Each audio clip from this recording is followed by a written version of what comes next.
Starting line from the Mohawk Mountaineers at first, or Genevieve Drive. Number one, Talia Hughes.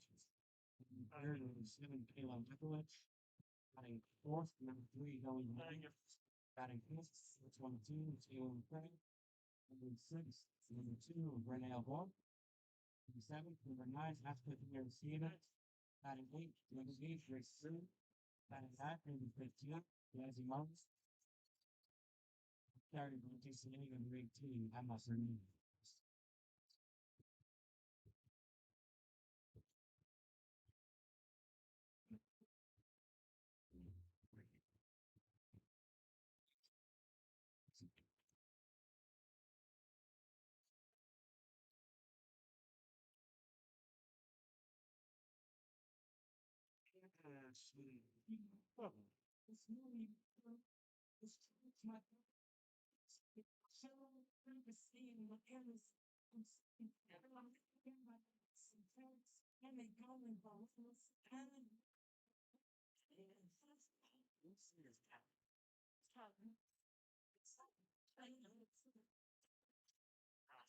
Leading it off for St. Clair, number 18. Hello and welcome back to the Mohawk Mountaineers Sports Network for Game 2 between the Mohawk Mountaineers and St. Clair College.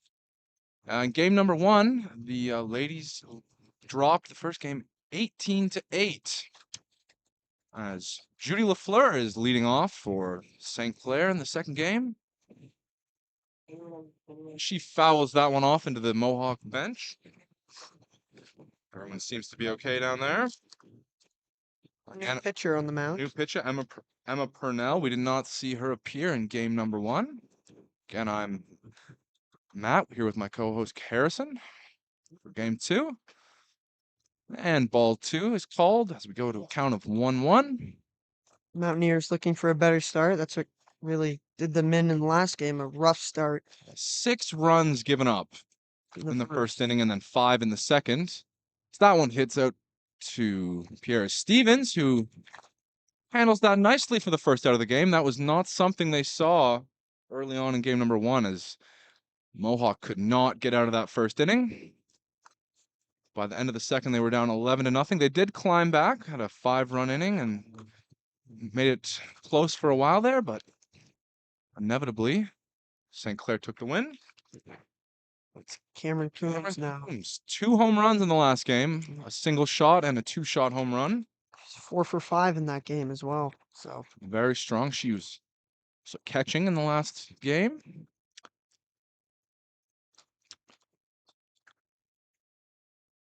As that one goes foul way up. Right over us. Right over our heads there. It's known for softball and baseball for catchers to have a lot of power. So not surprising that she's the one. With the long bombs. Yeah. She's going to look to continue that. And that one catches outside of the strike zone. You could tell she wanted that one, a breaking ball, but luckily Purnell put it in a good spot outside that Coombs could not swing at. 2-1 is the count.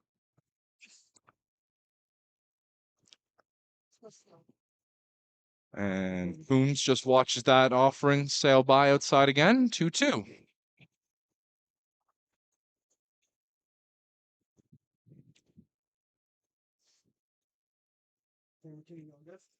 And this one sails out to right field. And it's going to hit fair as Coombs is going to manage to pick up a double. So she continues her hot streak as she's now 5 for 6 overall on the day with a double there. Ashley Marchand in the game. Her first at bat of this second matchup. 5 for 6 in the last one. She also managed a 3-run home run. That was really the finishing blow there on the Mountaineers in that first game. Absolutely. As another one drifts outside. As we said, it was a rough start in the first 2 innings for the Mountaineers, so you'll be looking for a much better one. And this one just hops out to third base, and much better fielding already from the Mountaineers, who were plagued with issues, especially in those first couple innings when they went down big. A lot of drop balls, a lot of missed opportunities, a couple errors, but already looking a little bit sharper out there. So it's a good sign. Another one outside as Chloe Cole, who hit well. 5 The for pinch 6. runner. Sorry, no, 3 for 4, which is very strong. I mean, again, So that's already Reese Grondin out there, not Chloe Cole. Still hit well. And this one on the ground, out to the shortstop. And there we go. And just like that, Mohawk escapes the first inning without giving up a run. That is a huge start to them, as they were just reeling in the first game early on. And they built a lot of momentum, gave up some scores late in the first game, but they were looking much better as that game went on. And defensively, whatever adjustments they made, that head coach McCole made in that little intermission we had, definitely have seemed to pay off, because that was a stellar first inning, I would say, for Mohawk. Oh, for sure. And we'll definitely give credit there to Emma Purnell, coming into the game. She didn't pitch in the last one, and perfect inning, really, other than giving up the double. Double, No runs covered allowed. well, no runs allowed. I think if you're Mohawk, that's got to be a Great huge sign. win for you, a great sign. As it looks like Juarez is back on the mound for St. Clair. She finished the game off, ended up helping them secure the win. Pitched well, but Pitched a bit wild. A bit at wild, times. a lot of balls, especially early on, but she did recover. She had a couple of great innings, threw some strikeouts, caught some people swinging. Hit by pitch. Did hit one batter with a pitch, walked another one, ended up with her bases loaded a couple times, but she got herself out of that couple sticky spots, and only gave up the one run, I believe, since she had entered the game, and she'll look to continue that as You'd have to think, if you are the Mountaineers, her being back out there must be a good feeling. You've already seen her a lot. I think at least each batter has seen her twice.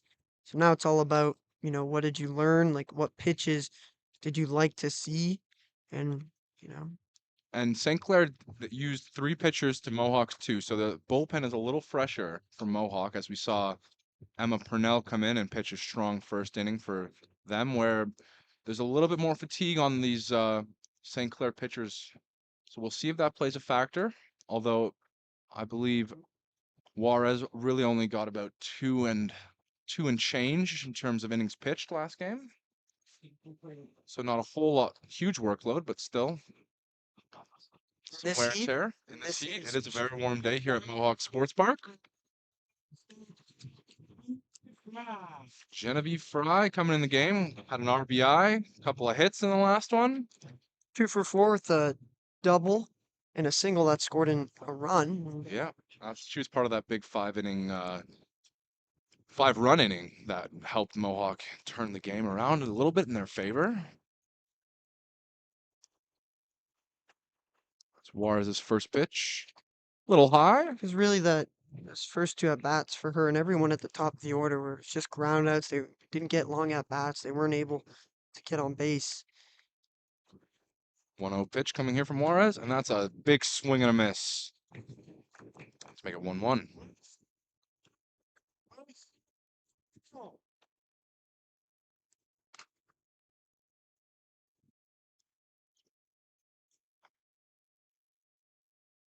And that one's a little low for ball 2. 2-1 count. The great plate discipline That's good. That was continues. a very good take. That was one thing Mohawk did not get flustered when they were down big. They stayed disciplined, got some walks.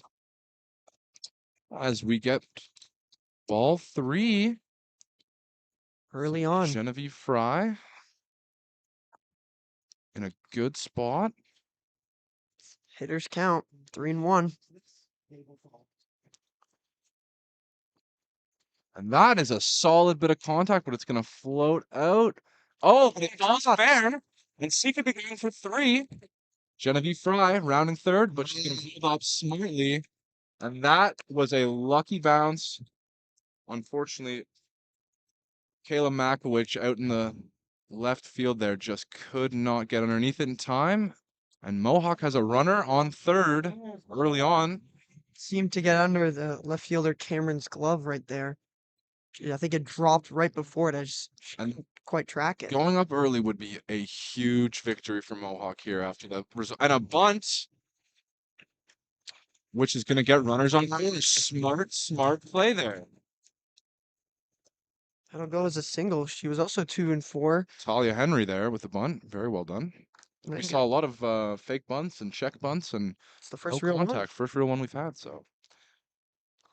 Now you got runners on the corners with no outs for the Mountaineers looking for their first lead of this series. Mohawk is yet to have found their first win of the season. Would love to get out to an early good start here. As that one's a little out of the zone. She was also 2 for 4 in the last game with 2 singles, with one of those singles scoring a run. Makowicz at the plate. That one's in the dirt. And stealing Look and at stealing. that. Look at that. Just what the doctor ordered for the Mohawk Mountaineers. It's Genevieve Fry. Scores the opening run in the Double second half. steal. A double steal. Off the wild pitch right there. And we talked about it. The wild pitches, a lot of balls, a lot of walks.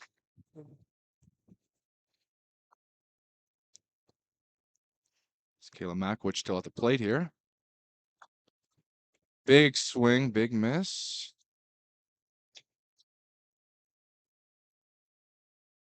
Again, no outs, and now you got another runner in scoring position. On second is Henry. She has a lot of speed.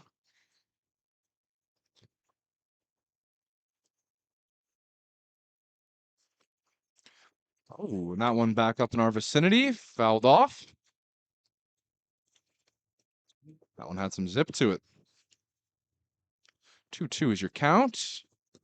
Suarez is looking to stop the bleeding before this gets bad, as Mohawk's already got one run on the board. And that's a little bit of a chop out to Juarez. She thinks about it, but they make the play at first. And Henry is safe at third. You'll take that right there because that moves the runner up. And again, still only one out. It's only one out. Zoe Lorenz in the game now.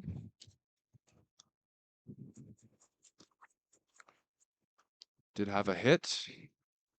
Walked a couple times. A couple of runs scored for Lorenz. Strike number one. Catches Lorenz watching.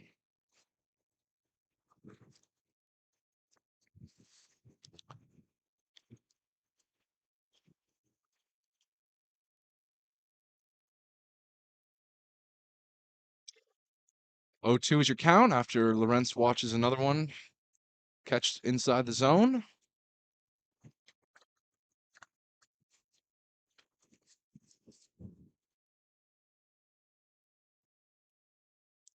And Lorenz will strike out, swinging that time. As we get to 2 outs. Bottom of the first.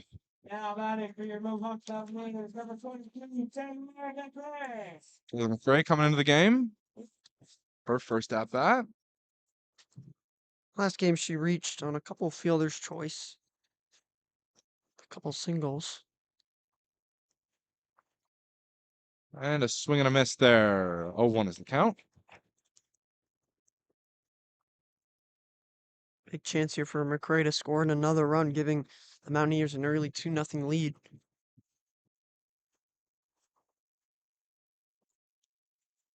That one's high and outside. Little fake as the runner made a bit of a break off of third, but we'll see what Juarez has. The runner in a dangerous spot for Mohawk. And another swing and a miss. That's 2 strikes.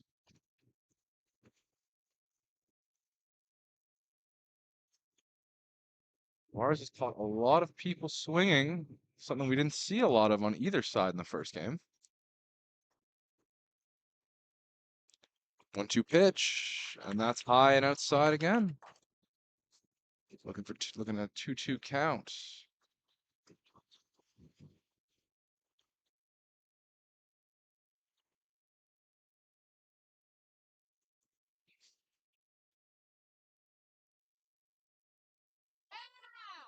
Three two, full count.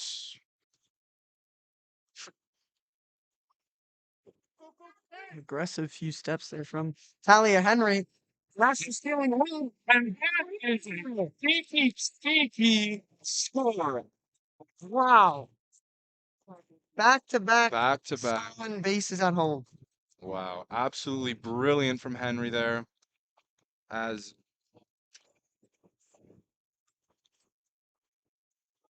Cameron Coons was almost out there taunting Henry a little bit at third, and she just saw her moment and scored a huge second run for Mohawk.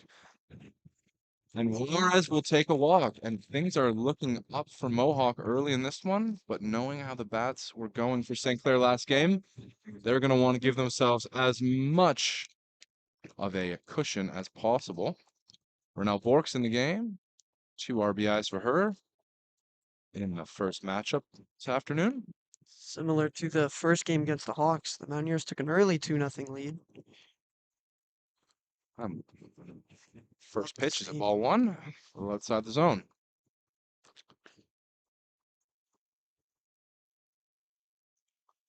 Bork with a runner on first. 1-0 count.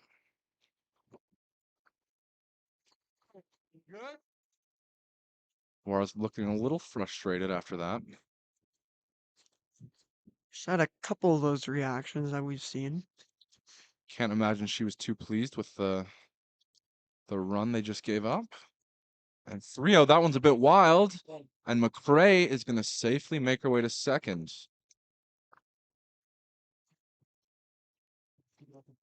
Juarez seems to be dealing with some sort of insect issue out there, waving around her face, and she's going A lot to of take a bees second. around us.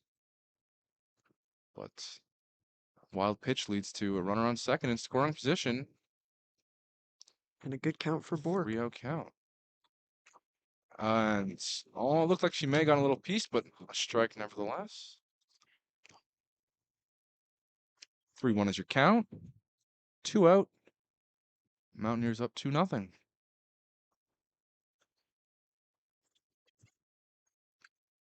And that is a good bit of contact that is going to be caught.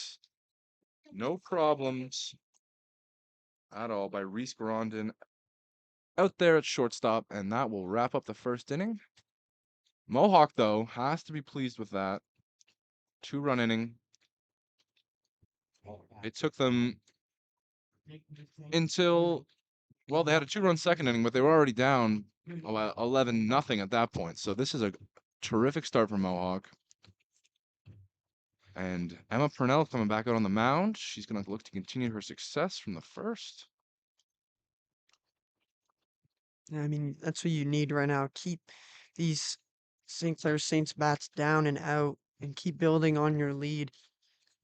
What they can't do is just, if they have a big inning, they can't, fall back into some of those defensive mistakes they were making from that first matchup, because that's where we saw them really get in trouble. And it seemed like maybe things kind of went bad from worse, and some mental errors that they wouldn't normally make were starting to pop up. So even if a run or two gets scored here, they just have to keep their poise. It's a young team, 10 freshmen on the roster, as we've said a few times today, including our pitcher out there, I believe, Emma Purnell, in her first year out of West Niagara Secondary School.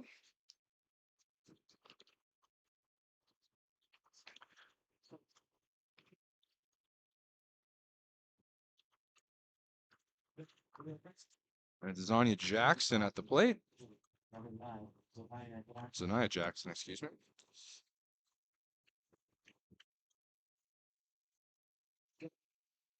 Yeah, she was 2 for 4 with a 2-run double and a 1-run single. And a bunt is going to fall out to third base.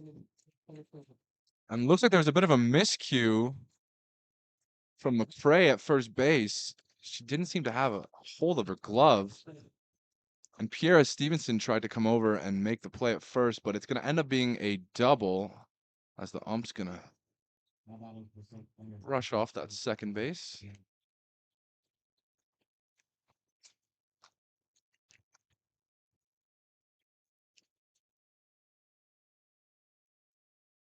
Ado Mira at the plate. Had a big first game.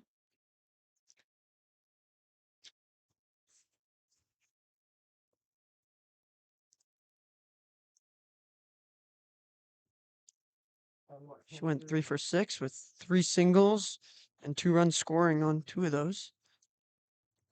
And that one's going to be fouled off.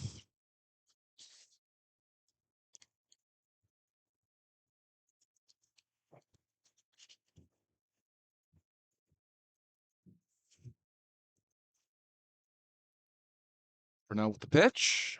And that was a wild swing. Oh, looks like Jackson will be safe at third. But a strikeout for Ada O'Mara. For now, with their first strikeout now today. Now pitcher on pitcher battle here.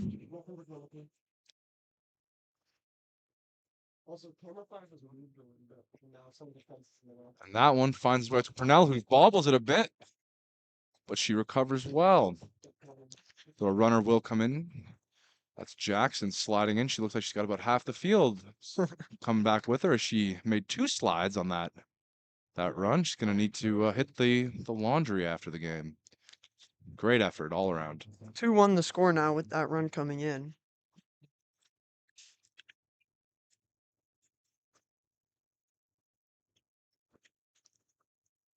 First pitch hit high, but handled well. And Mohawk escapes another inning relatively unscathed. It's 2-1 now for your Mountaineers.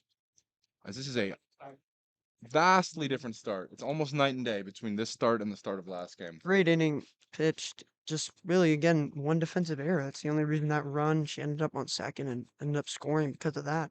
Otherwise, we would have still been running with a clean sheet, but I think overall this is a terrific start. Couldn't have asked for much better if you're Mohawk. As we head to the top of the second, or top of the third, rather.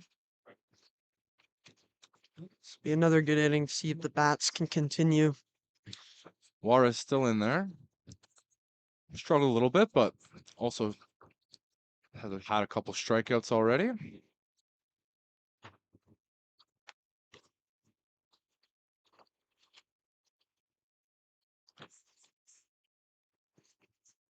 Bottom of the second here, 2-1 is your score for Mohawk.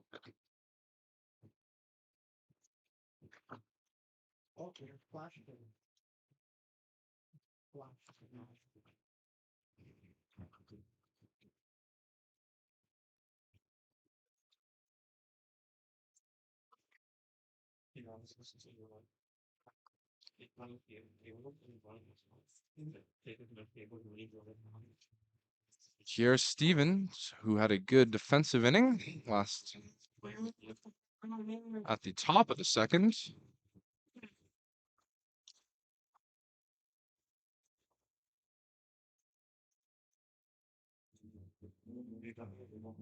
She had a single with a run scored in the last game. That one catches inside and we ball 1.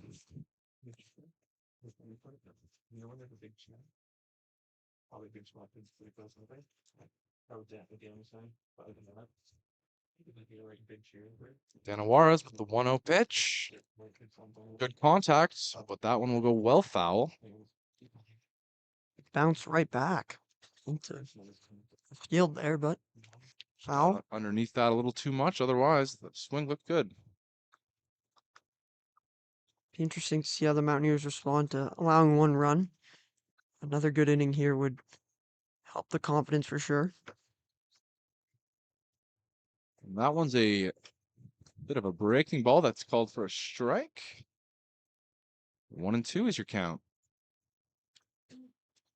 Juarez looking to retire her first batter in quick order. And another one fouled up over our heads.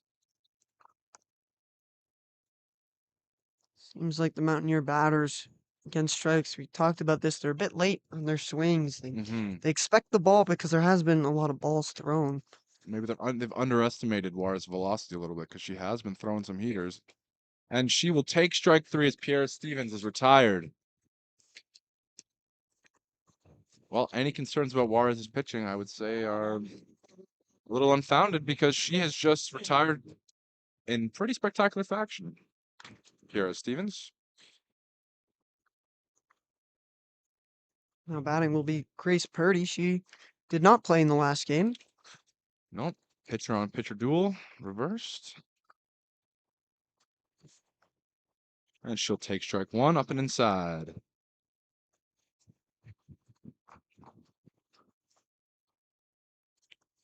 Grace Purdy forced Juarez to ground out, although did result in a run. And Purdy goes for the bunt, but it's called a swing strike 2. Purdy's down early in her first at bat. 0-2 is the count.0-2 pitch coming in. And a swing and a miss, as Juarez has retired back-to-back batters without the ball getting into play. 2 strikeouts, and she seems to only be heating up, actually. Yeah, back-to-back strikeouts, not a good sign.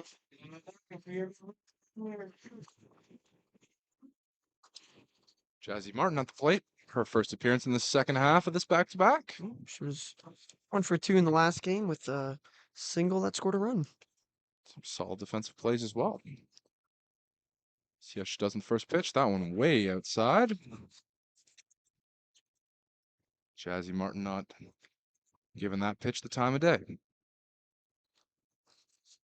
Oh, and that was key to success in the last game. Even with the loss, was the plate discipline. On another one, way outside the zone.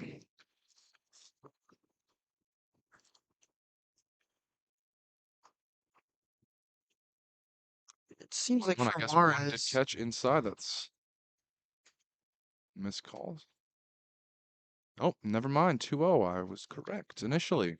it's like when Juarez is able to get her spots, she's a great pitcher, but if she's pitching outside, And that one is called a strike, as that does catch a bit of the zone. Jazzy Martin looking to stop a 1-2-3 back-to-back out inning here. And she will not make any contact on that swing as we hit a 2-2 count. As Juarez is battling her way back in this at-bat. And that's a ball, full count.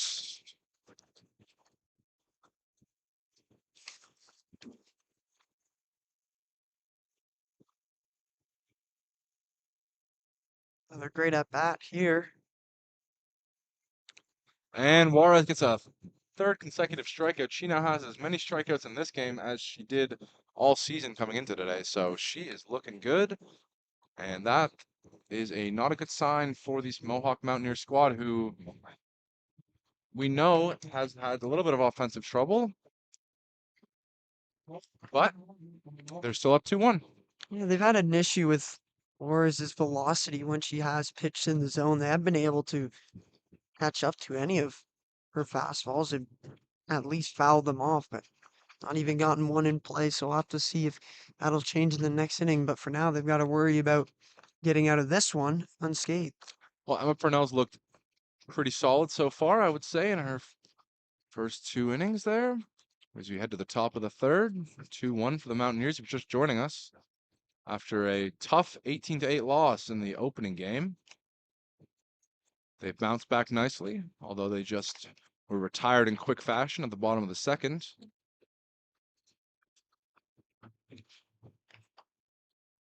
Coming up to bat for St. Clair is number 6, Ashley Ray Brill, who did not appear in our first game.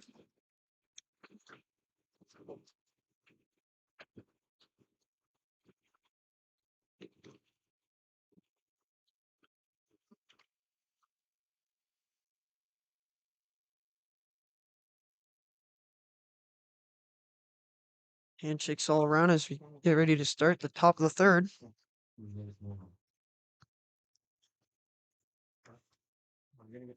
Saints in an unfamiliar position here, having their backs against the wall. And Brill watches strike 1.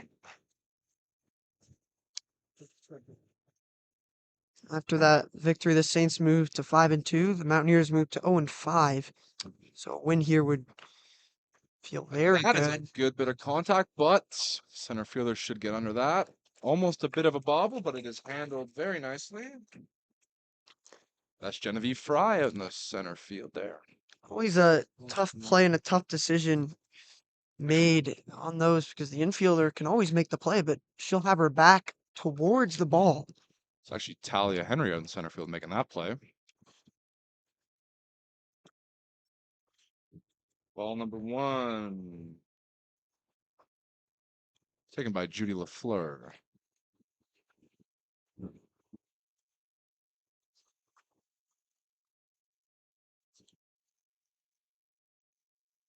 Ball 2 as we have a 2-0 count.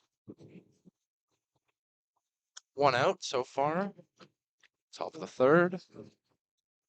Judy LaFleur at bat. And she watches strike 1 inside. 2-1.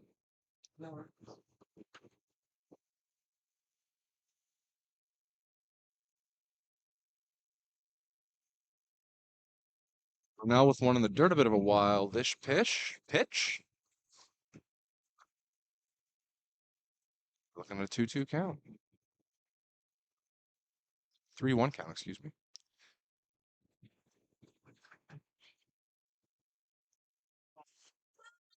And that'll be a walk. Purnell's first walk of the evening. As LaFleur takes her spot at first base. And Cameron Coons, big hitter from last game, 2 home runs. Few RBIs. She's looking to continue that.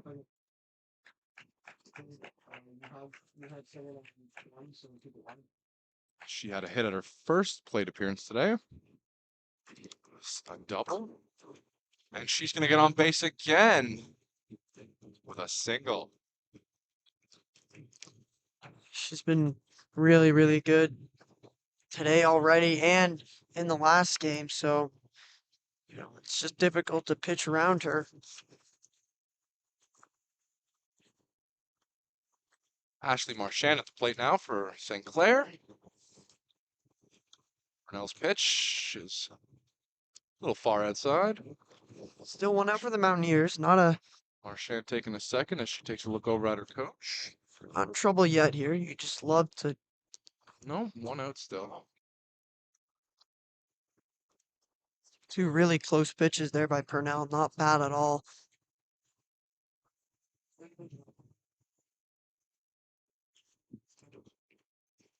And that one is hit foul. It was a brilliant pitch by Purnell. If they're pitching outside on her last 2, goes right inside and jams. Yep, got her swinging, Marchand swinging it on her hands and could not get quite enough of that. 2-2 is your count. And that's another ball as we had 3-2. Time's called for a little discussion here. Big Lawrence and Purnell. It's actually Genevieve Fry, I believe, behind the plate.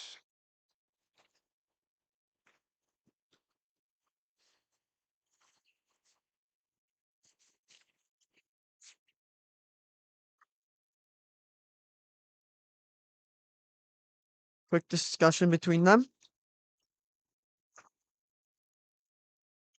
And will be another walk. Or that was a strike, actually.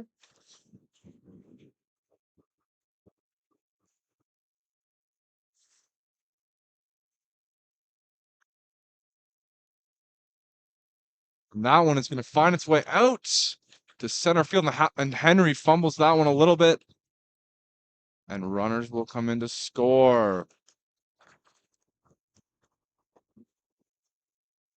So 2-2 is now the score.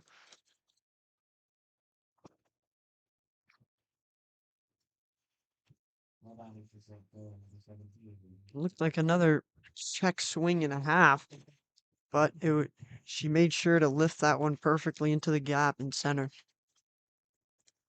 Reese Grondin now at the plate. As Purnell's looking to get things back on track here. Ball number 1.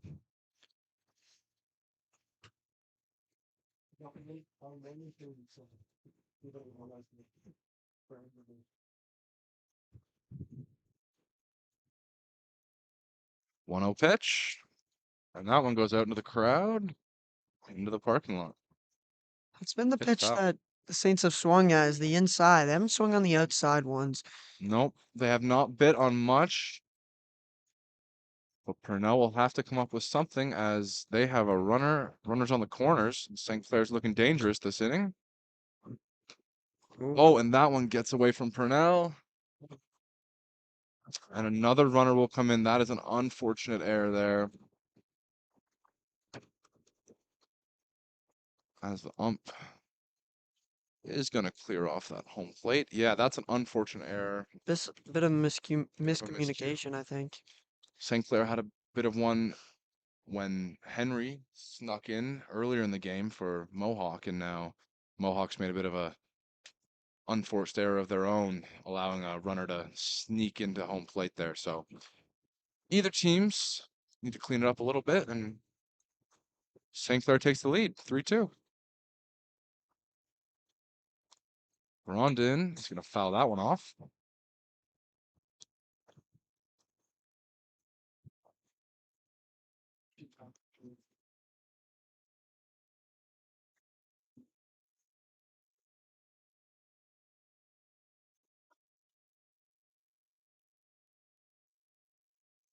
And another one fouled off by Grondin. Up and back. Seems like Purnell is looking more for placement of her pitches over velocity. Mm-hmm. Painting the corners, or at least she's attempting to, of that strike zone. She hasn't really given up any major hit yet. Grondin with a good bit of contact, but Henry is there with a nice play from center field. That is the second out.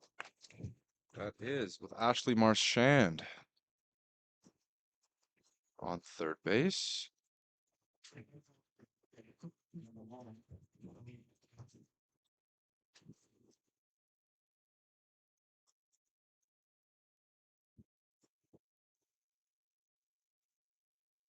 That one hit up and well foul.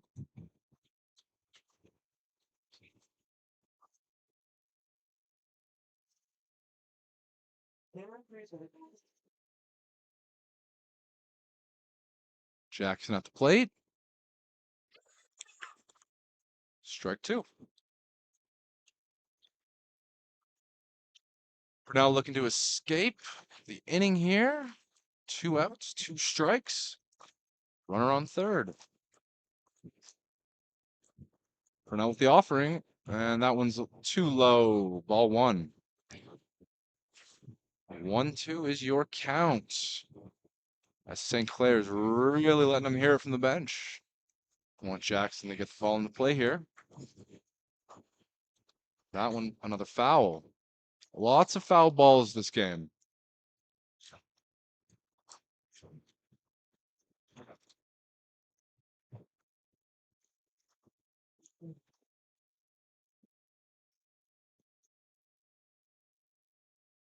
One-two pitch. Make that 2-2.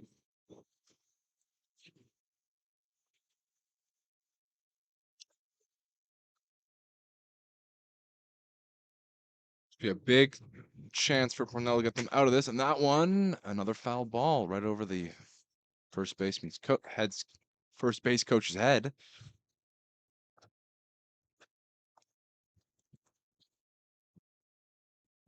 And Purnell going inside there. Not a bad pitch at all to get her to swing and miss. See what she'll opt to do here. Marchand still lurking on third base. And that one is, oh, and a bit of an error in the outfield as Ashley Marchand comes in. And Jackson gets a double.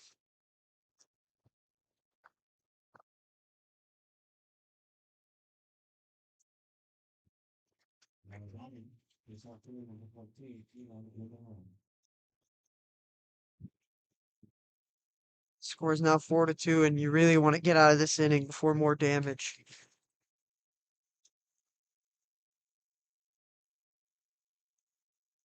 And the pitch got away from Lawrence there, letting Jackson advance to third.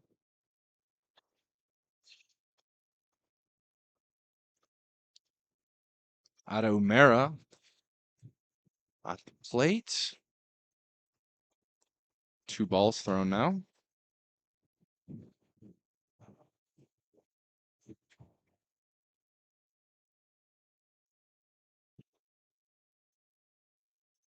And a hard ball hit past Purnell. Oh, and Henry with a bit of an error there, unfortunately.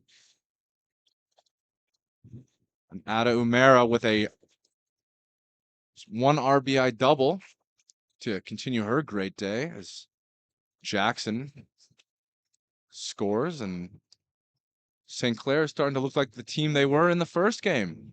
Having a big inning here at the top of the third. Juarez now at the plate. Pitcher versus pitcher. Swing and a miss. Purnell is in dire need to stop the bleeding here before the game gets too far out of reach. She's had some good pitching so far. Gotten a little trouble the last few at-bats. That one's chopped out to third, but skips past the shortstop. And now we will have runners at the corners. With Juarez getting a single there.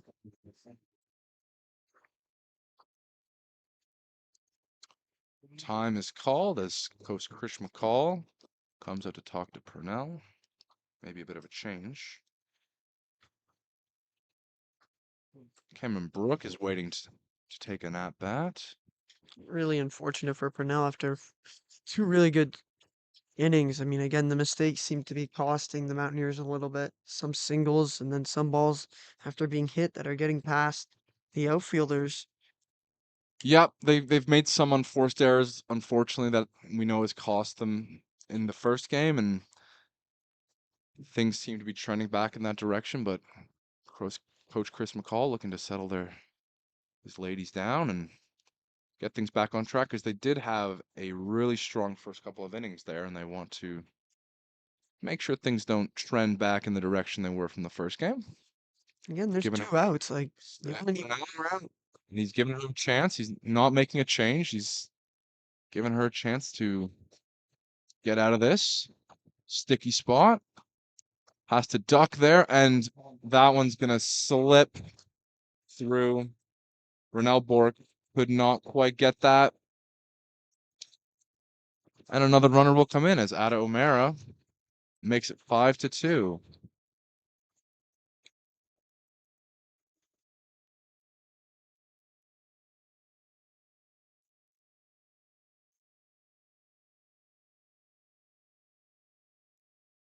Swing and a miss from Brooke Cameron.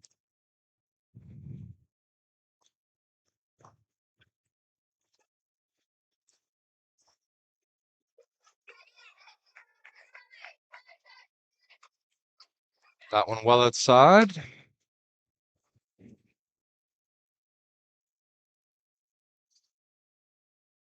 It'll be really important for the Mountaineers not only to get out of this inning, but to have a big response. Absolutely. That one in the dirt for another ball.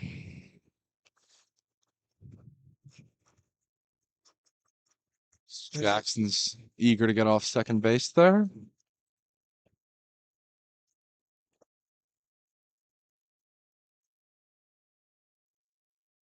Another ball outside. Ball 3.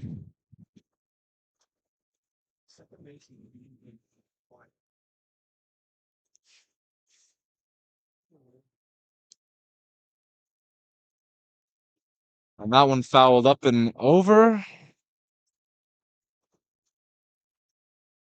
Full count here. 2 outs, top of the third. St. Clair is now up 5-2 on the Mohawk Mountaineers. Emma Purnell walks Brooke Cameron. Now Ashley Ray Brill is coming up for her second at bat of the game. Popped out in her first opportunity.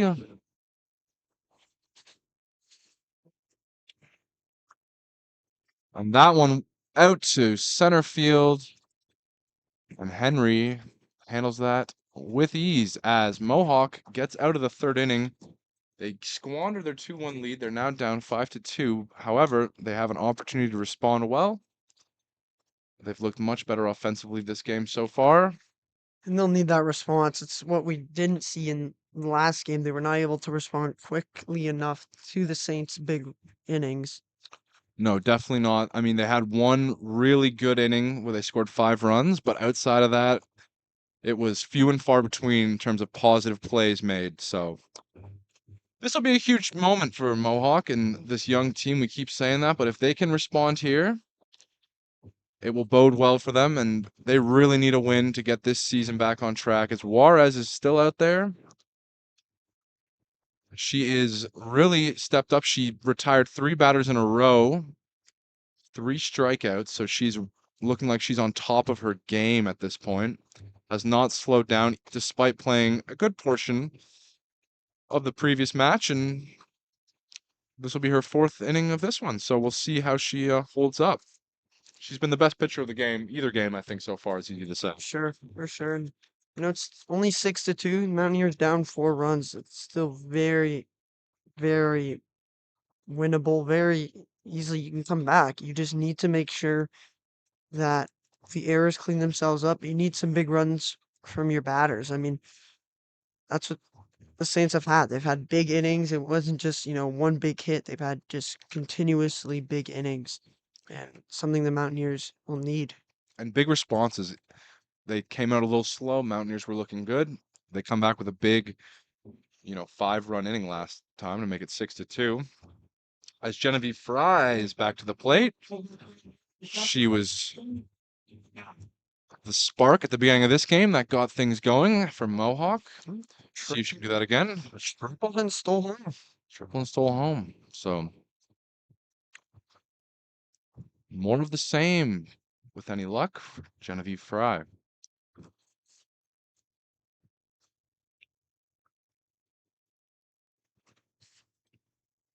Dana Juarez gets Fry swinging. First strike. 0-1 is your count. You hear Chris McCall letting her know she's got to swing quicker. That's what She Mountaineers was well behind that one. And that time she gets a good chunk of it and stays fair. It's a favorable bounce. And she's going to go for 2, and she gets there well within time. up. Beautifully done. That was a perfect hit along the third baseline.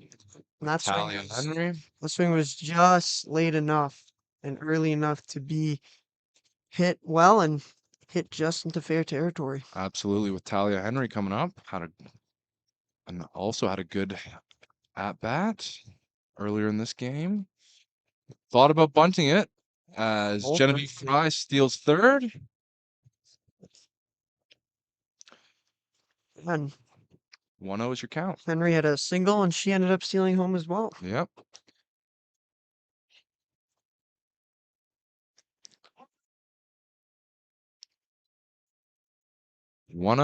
Pitch coming up from Dana Juarez.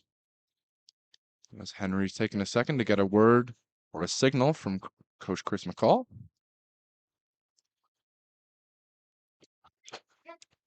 That one well outside. Oh, nope, called strike. Caught the inside corner or the outside corner. No outs, runner on third. Great position for Mohawk starting off. Got a piece of that, but not quite enough. A little bit behind on that swing.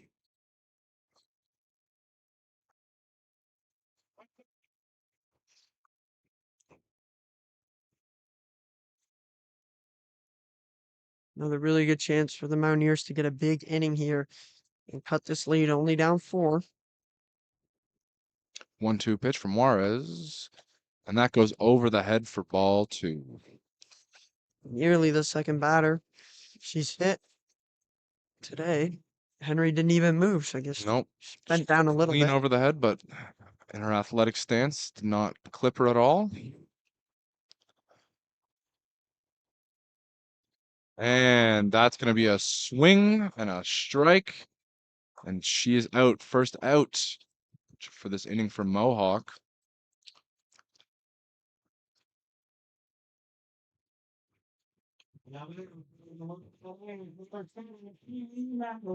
Kayla Makowicz in the game here, looking to drive in Genevieve Fry at third.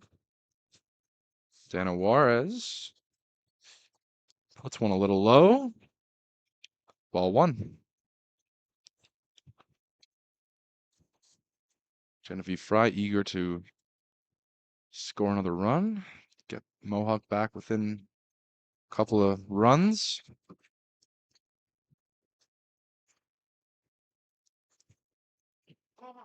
Ball 2.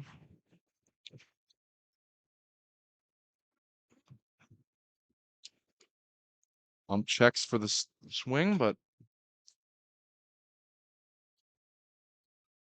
St. Clair's bench arguing that she may have gone a little too far, but it's a ball nonetheless.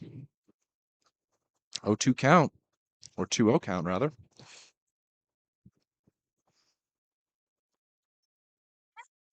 High and outside. Ball 3. Another great at bat, great discipline coming from the Mountaineers here from Kayla Makowicz. Got to think of big swings coming here from Makowicz. 3-0. And that's a ball, and we'll have runners on corners as Juarez walks Makowicz. You wonder if fatigue is starting to play a factor. Will St. Clair coach Dwayne Dawson think about a change? At this point, they're still up 4 runs, so. And it looks like we're going to have a pinch hitter coming as Ashley LaForme, who we haven't seen since the first inning of the first game, is coming in. She was chased out after 6 runs in the first inning pitching, but we have not seen her take an at bat yet, so she is fresh.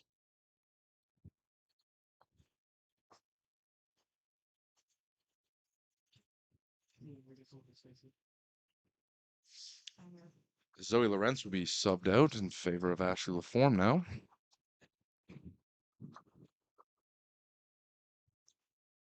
Taylor McFray on deck.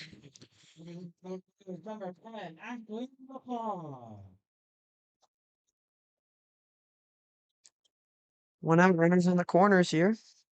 Genevieve Fry still on third base. She will There steal we go. second. Kayla Makowicz steals second. So the double play is now gone. On LaForme, we'll look to get at least 1 runner in here, if not 2.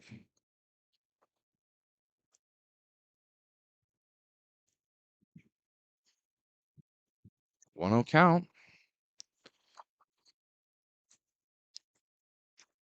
Sorry, make that 0-2 with 2 swings and 2 misses from LaForme so far. Same thing as against the Humber Hawks. LaForme chased a lot of pitches.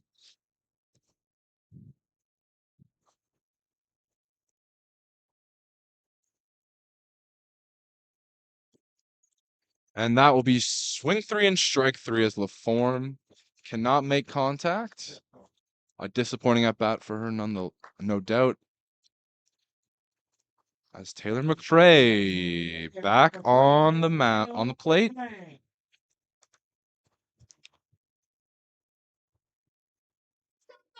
She got on base last time up. She'll look to do the same here. Dana Juarez with the first pitch. And a swing and a miss. That's her 4th straight time getting a Mountaineer batter to bite on a pitch. So whatever she's doing, she has recovered from her early woes in this inning.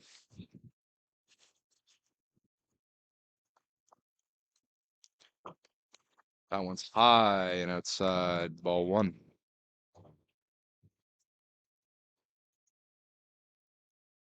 Bottom of the 3rd, 2 outs. Runners in scoring position right now.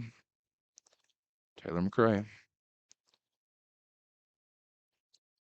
And that one's well low. Not much for McRae to think about on that one. 2-1 is the count.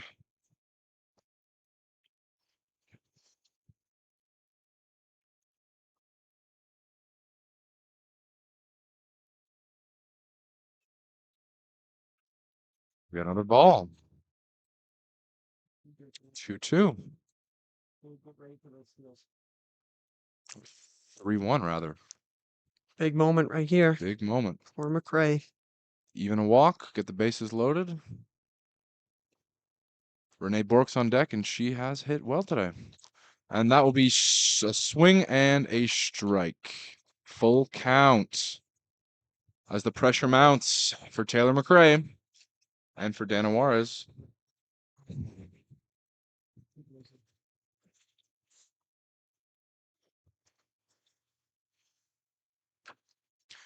And a pop out to center field, but handled nicely there as St. Clair will escape the inning without giving up a run.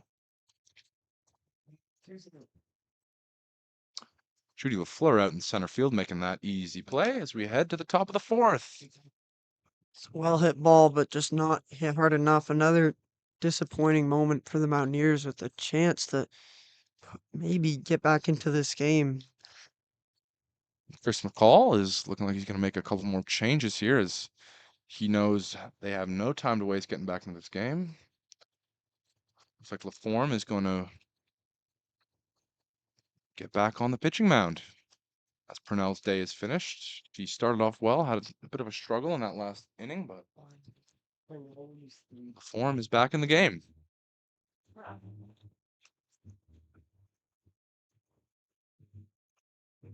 See if she can atone for some of those early troubles in game number 1.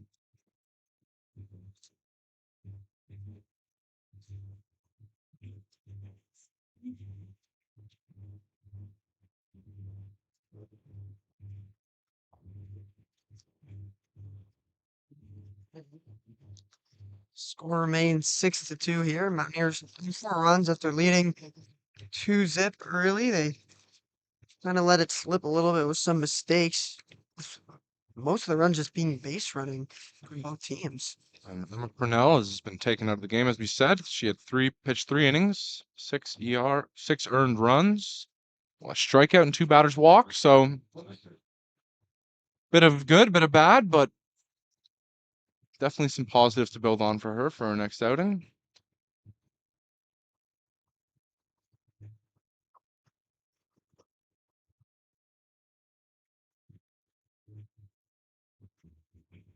Yeah, no runs allowed in the first, only 1 in the second, but that's where she got screwed over a little bit in the third with 5 runs allowed, but 2 good innings though. Well, and that's where St. Clair has really been able to get these big leads on Mohawk. It's not that they're getting 1-2 runs, it's that they're coming out in certain innings and having these big plays. Obviously, the home runs in the first game, but they're getting these triples, they're getting doubles, and then the unforced errors start happening in the Mohawk defense, and that's when we get these big gaps. Although right now it's still 6-2, so definitely well within reach for Mohawk. I would say plenty of time left, but a nice clean defensive inning I think would be a huge victory for Mohawk right now. Definitely.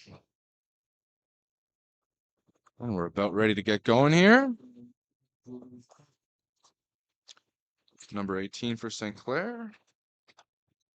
That's Judy LaFleur.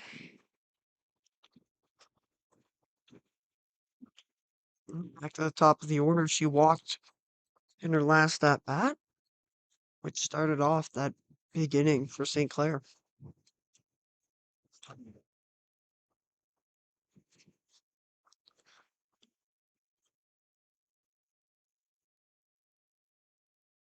LaForme's first pitch. It's called for a strike.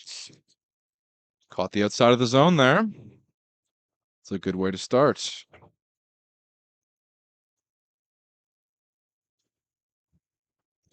And a bunt to LaForme.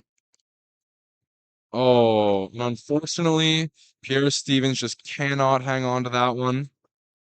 With a little delay from the throw for LaForme, and just like that, Judy LaFleur is on first, and the big hitter, Coombs, is on the plate. Again, similar mistake that we Similar saw mistake. the last inning where they indecision as Pierre Stevens covers for McRae at first. Foul up and back.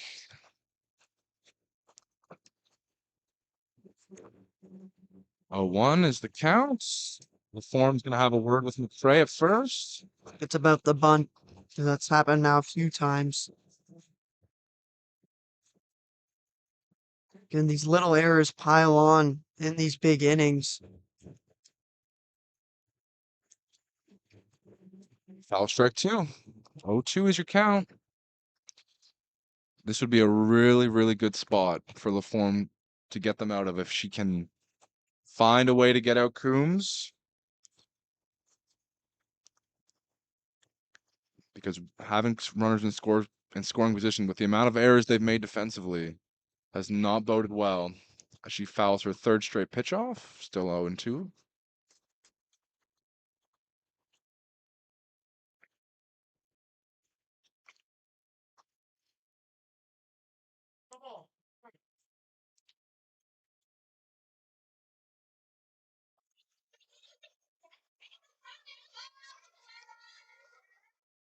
Oh, 2 pitch. That one pops out into center, but is caught.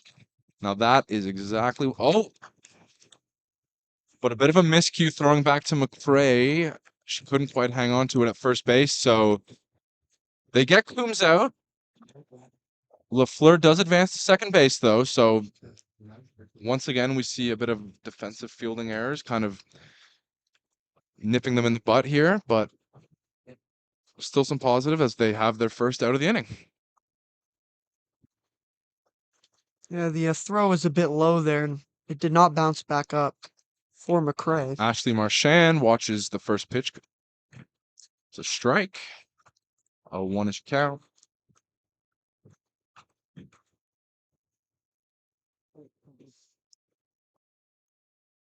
1-1 with a ball a bit low and out of the zone. Top of the fourth, 6-2 in favor of St. Clair is your score if you're just joining us. Ashley LaForme is on the mound. Marchand watches another ball high and out of the zone. She looks for some direction from her coach there.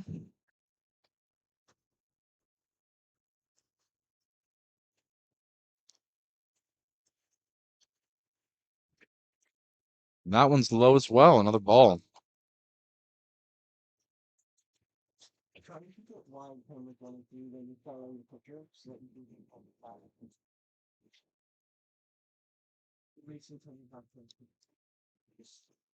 Three 1 count for LaForme, looking to get out of a sticky spot with a runner in scoring position. And that'll be a walk, and now we have runners on corners. No, not. It looked like the St. Clair player LaFleur was gonna make a run for it to third, but And the pitching woes continue. pitching woes do continue for LaForme, but there's still time to recover here. As that one's a pitch 1 ball. She looks a little frustrated, obviously not finding her spots like she would like to.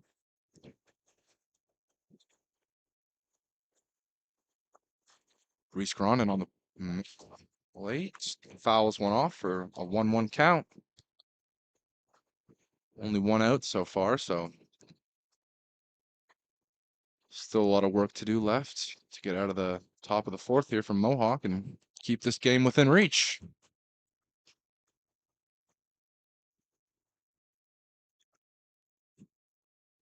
And that one is going to dribble out to the shortstop. We'll get the And first out at there's the second. first out at second. Pierre Stevenson couldn't quite get the throw off, but I think Rondon would have legged that one out anyway. As There's a little bit of contact there on the slide into her leg. there was, I think that kind of it was probably honestly the best decision, given all of the mishaps we've had to hold on to that ball and just take the outs that you can get. And I think even she knew that if she threw it, it'd probably get away because she looked off balance as well. So good decision. And a big out for the second out. So now in a great Jackson position. has runners on the corners. And strike one called. Check LaFleur at third. She's good.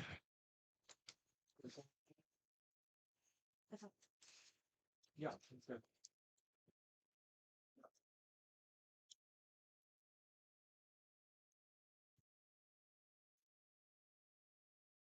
That one goes low.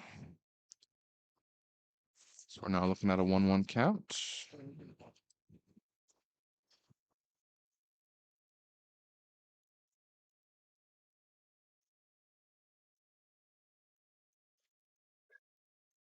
St. Clair letting LaForme hear it as they cheer on Jackson. But LaForme does throw her second strike of the at bat.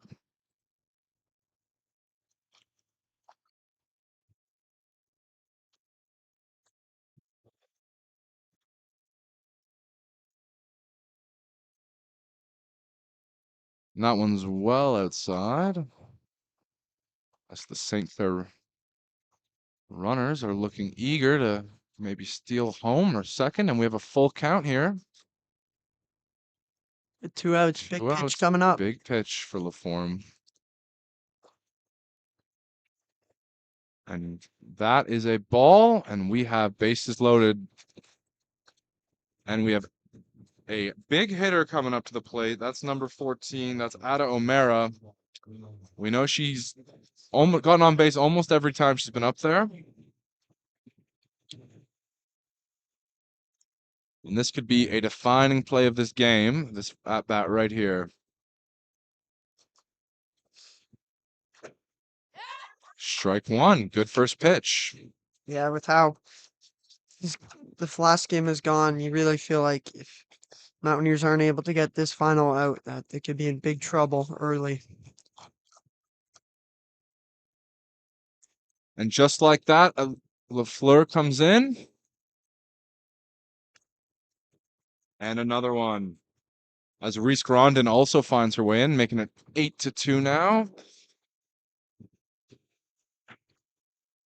And keeping your composure for Mohawk. You gave up 2 runs, but it's still not entirely out of reach. You just have to stop the bleeding now before they get into this 10-run sort of deficit they got into last game. Especially with 2 outs. Strike one. And Stevenson steals third. Double steal. That's right. Umara's on second now as well as they're cleaning off third base.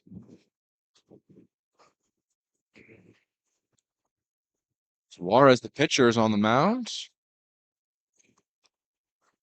And that one is hit foul.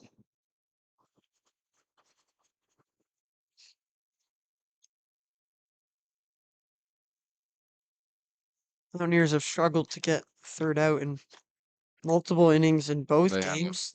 Been the complete opposite for them when they've had 2 outs with runners on base. They've been always getting out. They've had a hard time really converting on offense, and now they're having a hard time getting out of innings. And this is when the fatigue sets in for such a young team.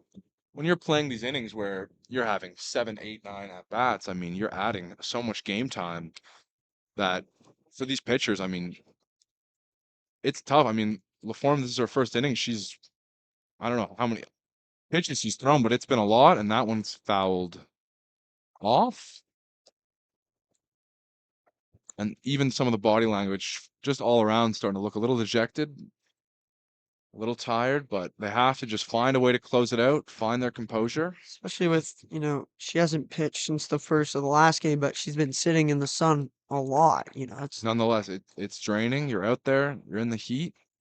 That one's popped up high, but it's handled beautifully. And now Mohawk does find a way to get out of the fourth inning. That is what they needed.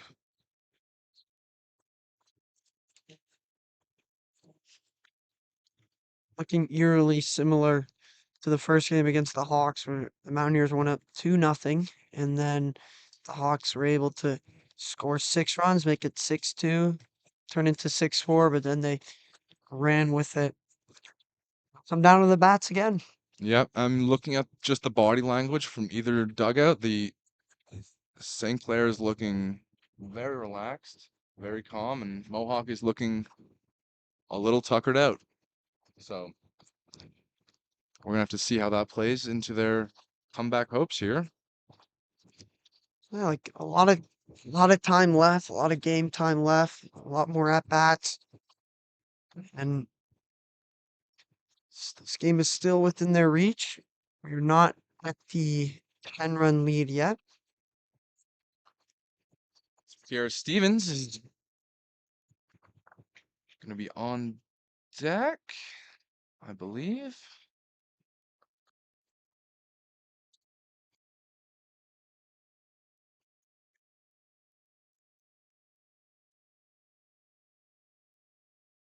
Juarez still on the mound, played a very good game.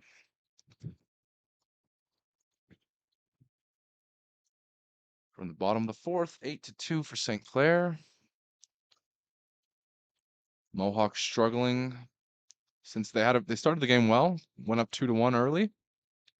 Yeah, great first inning, pitching wise, and let's see with the runs they scored. We're just gonna look now if they can get back into this game. And Bork, it's is on the plate. The DF New Brunswick product.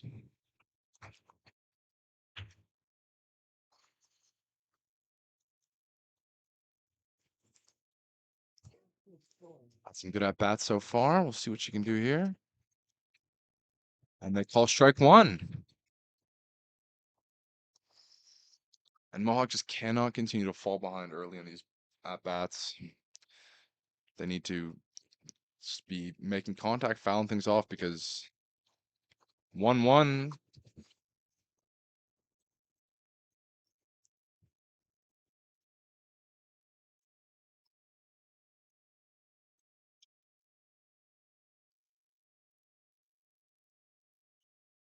And a little contact on the pitch that was way outside. And Bork doesn't really get much of that ball, and it just dribbles out to Juarez. She changed the pitch outside the zone and committed to it.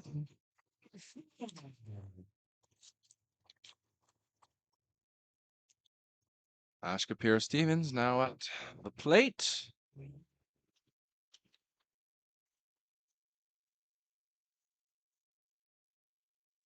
And her first pitch gets hit foul.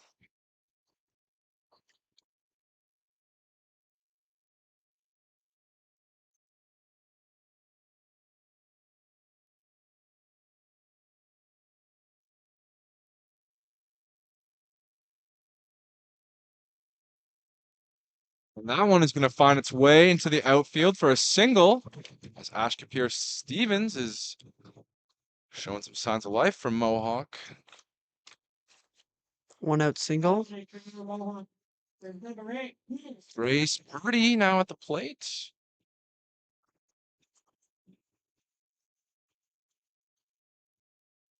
Feels like that's what the Mountaineers really are missing, is having their big innings after having a lot of runs scored on them. Yeah, not a lot of response. They need to close this gap up now because it only appears that Juarez's pitching is getting better as this one goes on. That one goes high and out of the zone.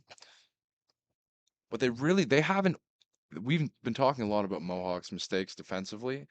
St. Clair has made their fair share as well, but they just haven't had as many opportunities to make those mistakes because we're not getting the contact, they're not getting the hits. If you get that ball out there, as that one gets swung and a miss, you're gonna see their opportunities will be there too. That's how they got up early in the game. They stole home. A couple of errors, unforced errors by St. Clair, and they just haven't put the pressure on Capitalized. them. They haven't capitalized since. And that'll be another one swung and missed. 1-2 is the count.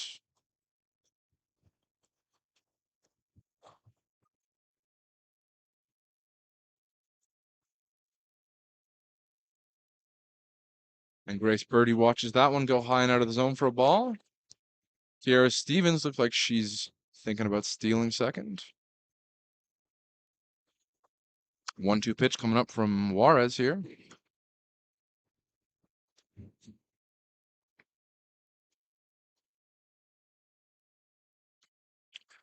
And Grace Purdy just fouls that one off. She's fighting to stay alive in this at bat. 1 out in the bottom of the fourth. Grace Purdy looking at a 1-2 count with a runner on first.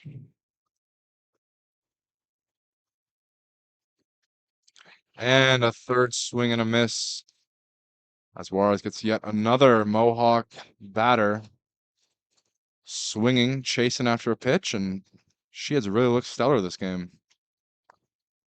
Much better than in the last game where she had a little bit too many walks and balls thrown. She's looked a lot stronger. Katie O'Toole at the plate. And strike one is called.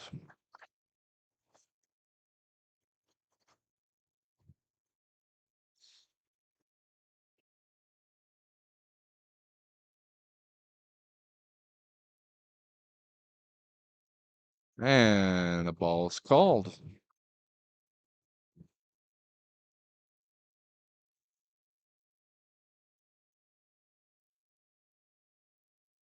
Katie O'Toole out of Mississauga, Ontario. Looking to get something going for the Mountaineers. And another ball is called. 2-1 is your count.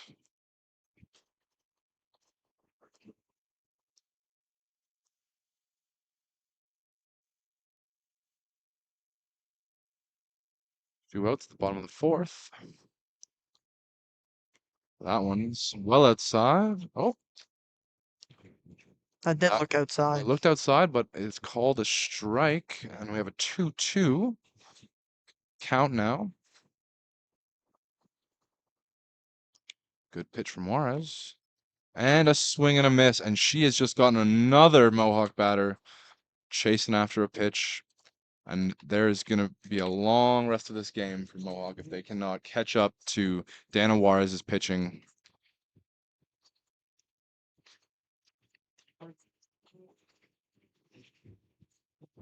As we head to the top of the fifth.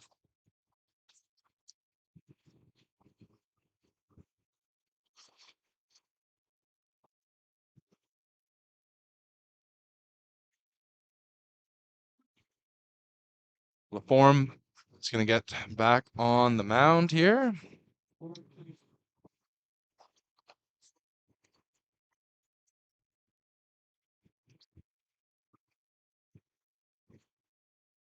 Unfortunate few innings after taking the lead for the Mountaineers. They weren't able to capitalize on the early mistakes from St. Clair. I think for this young team to really get into the win column, they're going to need to find a way to play a complete full game. There's a lot of things, good takeaways to have. They've had good plate discipline. They've had some good pitching in the first game and in this game. But it's But not come It's together. not coming together all in one. They really got to clean up some of that fielding. They got to find a way to respond when they do go down innings because It's gonna happen. it's gonna happen. You're gonna give up runs, but if this game was 8-4, 8-5, you might have a little more juice, behind your swings, behind your pitches, if it feels a little more in reach. But they've really been shut down offensively this game, and By Juarez. I think they're gonna have a hard time making up the difference if they don't find some sort of response. And that could start right here with a good inning from LaForme and a good inning from this Mountaineers fielding squad.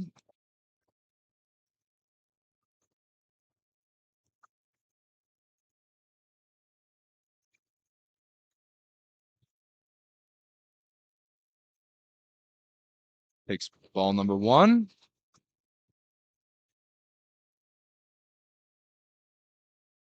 That's Cameron Brook. Or Brooke Cameron, I should say. Brooke Cameron fouling that one off.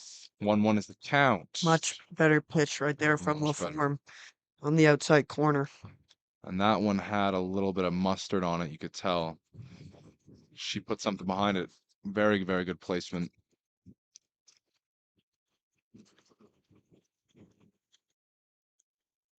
And that one's going to go high, and LaForme is going to come down with it.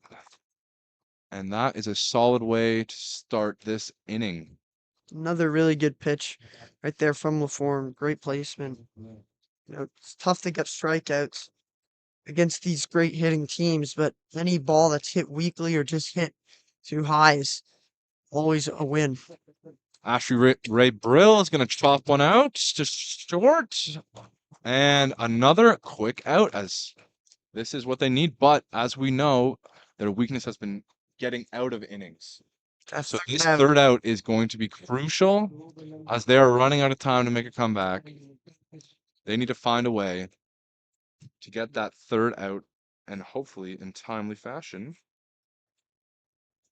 As Judy Lafleur, who's had a solid game, fouls one off with a bunt. 0-1 is the count.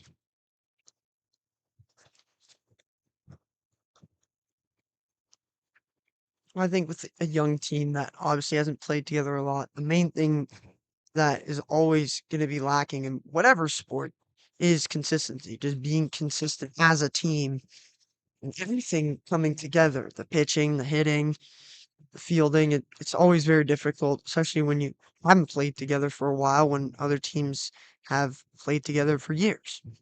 Absolutely. As we go 1-1 pitch here, topped into the form, and that is the kind of inning they needed. It's what you wanted to see, Matt, and that's what we saw. Great pitching from LaForme. She picked every corner, every spot she needed to.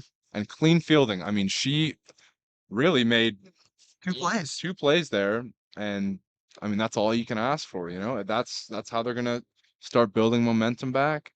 Whether or not they can have time to come back in this game, I think you have to be playing for just building that consistency and trying to have as complete a game as you can possibly have.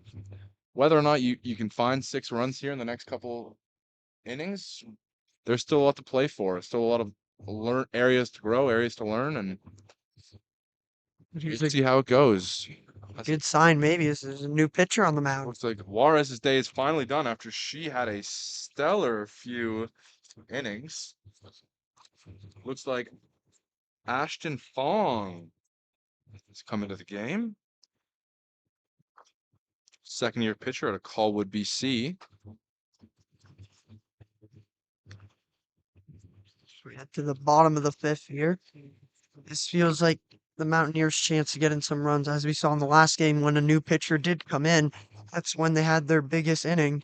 It's true. You'll need that again here. Against the rookie Kiesling, that's when they popped off for those 5 runs. So now that they're not facing down their boogeyman, Juarez, this game anyway, maybe they'll be able to gain a little ground in what's been a bit of an offensively frustrating couple of innings for this Mountaineers lady softball squad.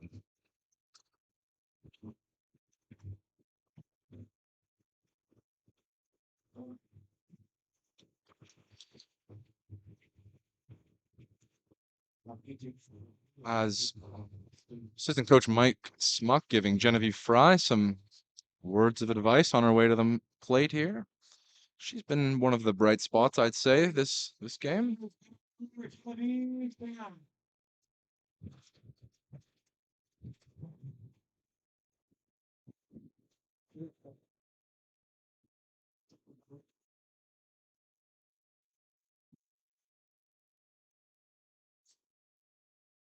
Fong not liking what Coombs is offering up so far, and she seems to have found a pitch she likes for the first one. And that one is hit well into the outfield, but just a little bit too much air on that guy, as it is caught easily by Brooke Cameron.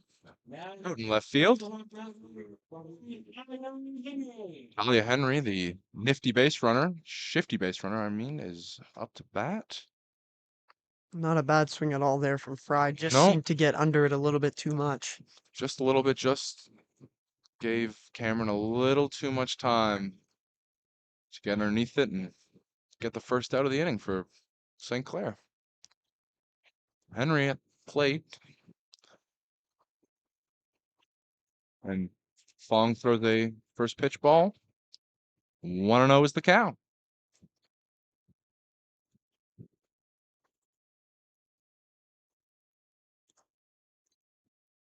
1-0 pitch. Is another ball, gets away. Henry didn't even try to offer up Zooms in there? that one. No. He was walking away almost immediately.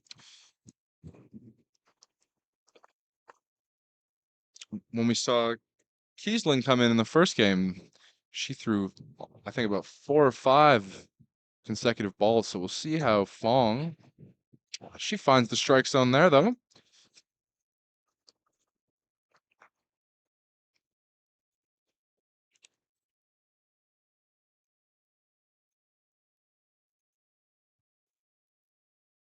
As Talia Henry chops one foul.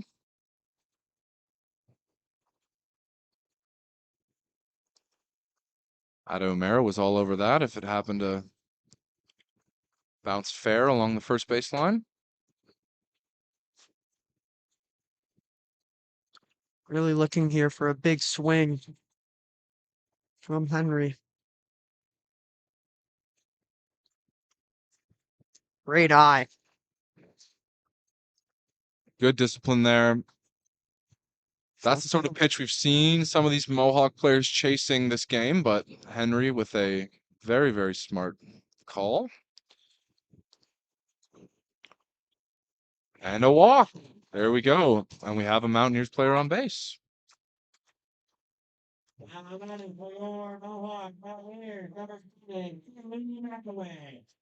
Kayla Makowicz up to bat with LaForme on deck. So far for Fong, she's had a player fly out and walked one. And this one will be fouled off by Makowicz. 0-1 is the count. They really need one in play here to get a runner into scoring position.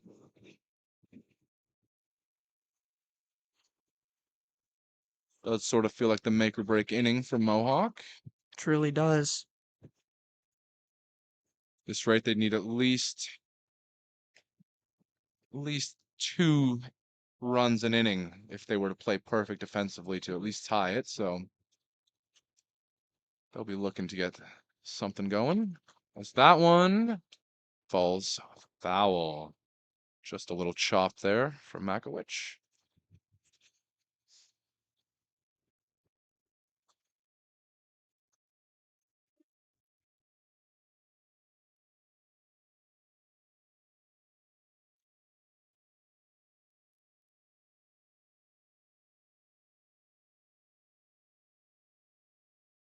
Makes a good ball there.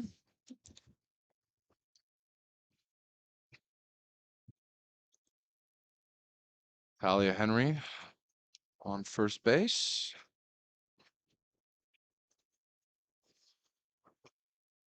On another good take. Henry steals second. She has been doing some excellent base running this game. 1 out, bottom of the 5th. It's like Coombs is going to have a little strategy chat with Fong. It's only a brief one, though. She got the message across promptly.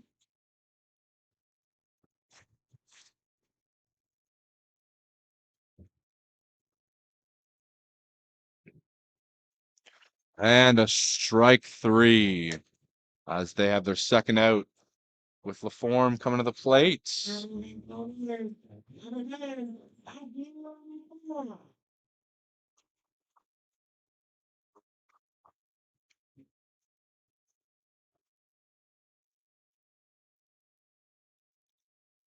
Form struck out on 3 pitches for last at bat. This time, makes some contact with a foul ball. Quite a little bit behind that one.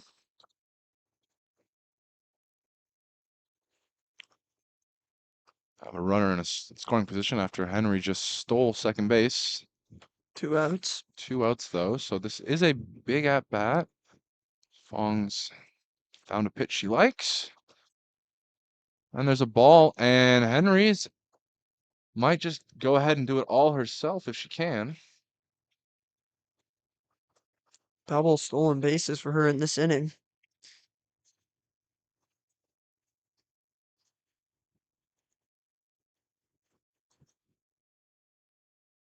Another one fouled off by LaForm.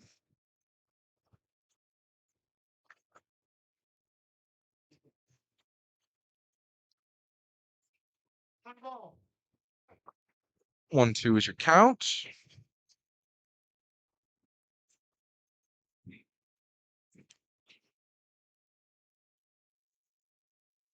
That one well over the head of LaForm for your 2-2.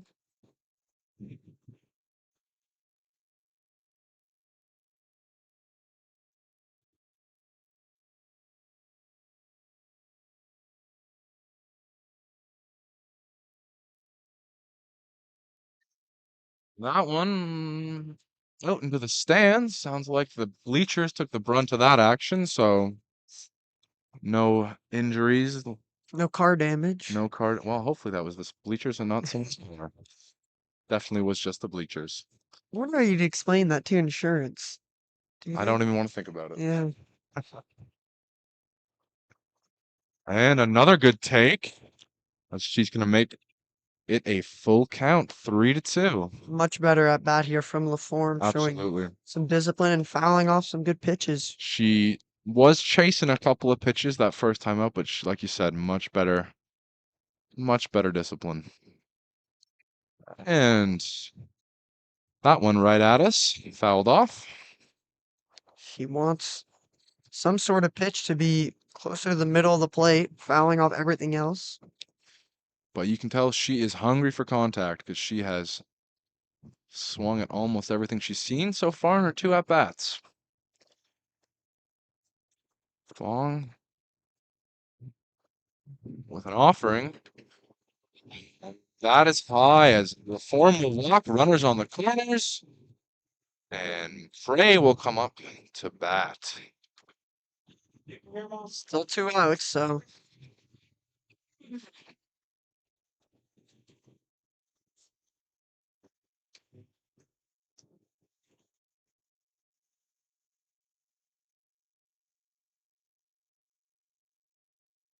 a moment for the Mountaineers to start mounting a comeback. No pun intended. Strike one is taken by Taylor McRae.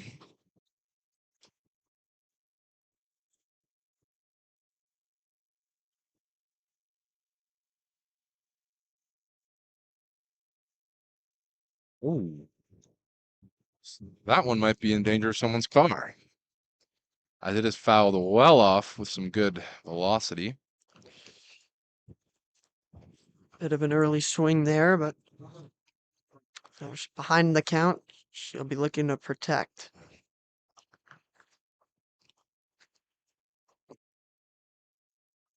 Fong misses the zone a little bit inside that time at the knees of McRae.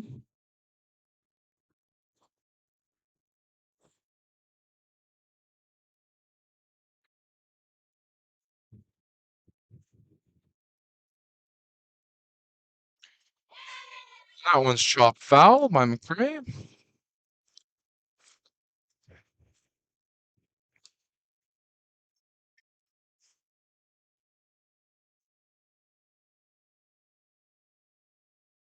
Very long and good at bats coming from the Mountaineers in this inning. Oh, and that's a good bit of contact. That will fall fair near the third base line. And Talia Henry will score. And after an error, LaForm thought about it, but one runner will come in. Talia Henry scored. LaForm is now at third. McRae with a double.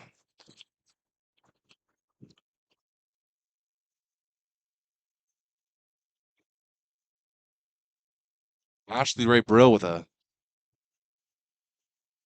bit of an error there at second base led to that. We talked about it. You want to make these innings long enough to see some errors made by St. Clair, and there's one right there. That's where you go. That's where Mohawk's opportunity to get back in the game is going to be, and that's 8-3 now. Just 5 runs. You got 2 players in scoring position. That one went a little wild on Coombs, but LaForme didn't think twice about going for home as they got a handle on it quick. Fong throws a first pitch ball to Rennell Bork.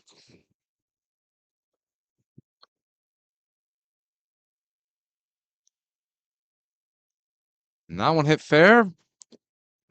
O'Mara handles it swiftly, and that will bring a conclusion to the 5th inning. 1 run scored by Mohawk there to bring it to 8-3. We're heading to the top of the 6th. And people have good back-to-back goings. Mohawk handled St. Clair very well defensively the last time out, and now they've scored a run. So things are turning up, but it might be too little too late, unfortunately, after kind of a tough little stretch there in that early to mid part of the game. Yeah, you wish they'd gotten more, not left those 2 runners stranded. But again, still very doable. You're going to need another pretty perfect inning here from LaForme, and then get some more runs again in the bottom of the 6th. As time starting to become a factor here as this game is almost winding down. And if St. Clair comes out, has a big inning here, it's going to make it just a little harder. I mean, you never know. Obviously, any comeback is possible, but 5 runs as it is already a fairly big mountain for this inexperienced, again, at the college level, inexperienced Mohawk Mountaineers squad. But they've shown a lot of heart today. They have been playing down a lot, but they have never been completely out of it, and they've never given up. So all they need is 1 great defensive inning, and they have yet another chance to get within punching distance of this game. We'll be looking at the bats in this game. They've struggled a little bit with only a few singles and most of the runs coming from some mistakes from St. Clair. You'll need a big inning from your batters. First, we have to focus on this one, and the Mountaineers need to make sure that St. Clair do not score, and here come some of their biggest hitters. That is Cameron Coombs coming to the plate. We know what she's done so far today. Couple of home runs. She had a single at her last at-bat. Handful of RBIs in both games, and she has been a problem, to say the least, for this Mohawk Mountaineers pitching squad.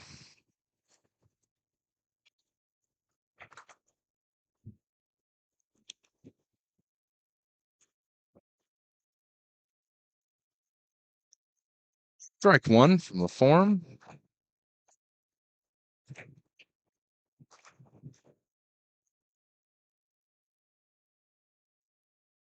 And that one's a ball. Well outside.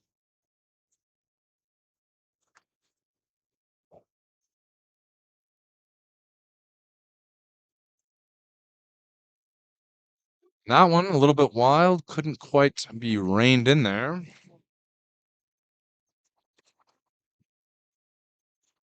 2-1 is the count.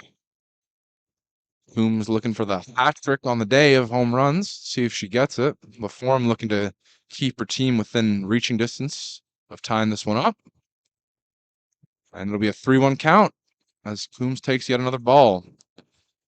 Knowing the power she has, it's not a bad idea to keep this one out of the middle of the plate. I mean, if you walk a base player, a base runner, that's not great, but a strike comes there for the 3-2 count. But Surprised she wasn't in swing mode there, like just yeah, 1 count. I mean, that one was a little low, but you'd think that especially with 3 balls, that's a no-brainer. 2 runs on the day. You got to let that thing fly sometimes. And that one, well inside, that'll be a walk. Knowing what she's done today, it's not the worst outcome. you do have a runner on, but could have done a lot more damage as we've seen her do. Definitely. I think a little bit disappointing for LaForme going up 0-1 in that count, but you know what? You'll take Take what you walking can get. her over, letting her get another home run. Now you'll have to refocus here. The nice hit is handled well out in left field. That is the perfect way of really canceling out giving up that early walk. That was Ashley Marchand flying out.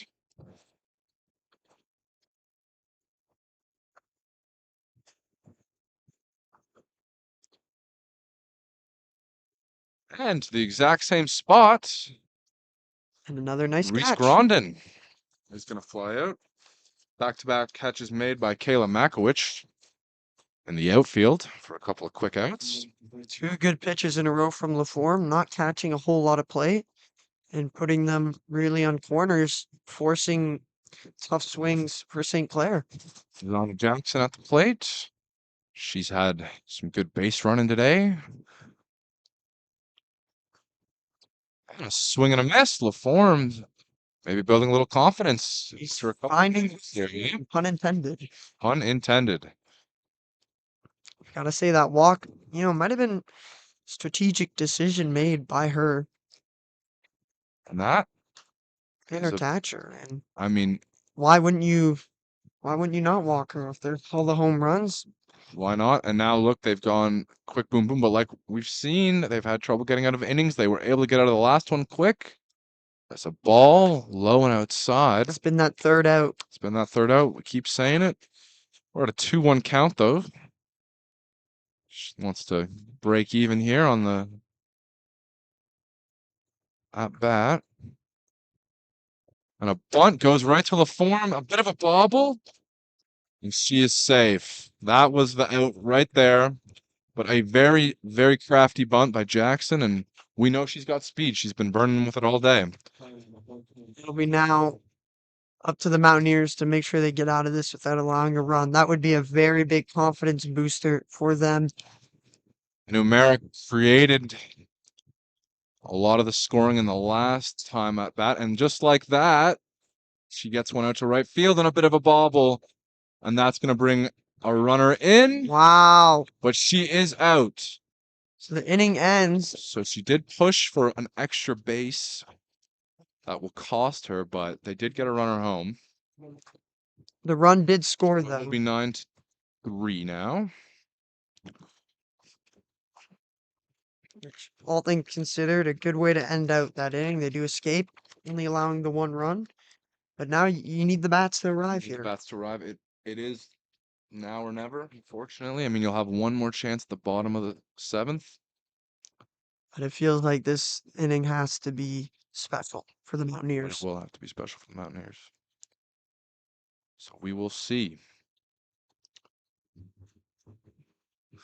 And we'll see Fong. She had a little trouble at points in the last inning, but overall played pretty well.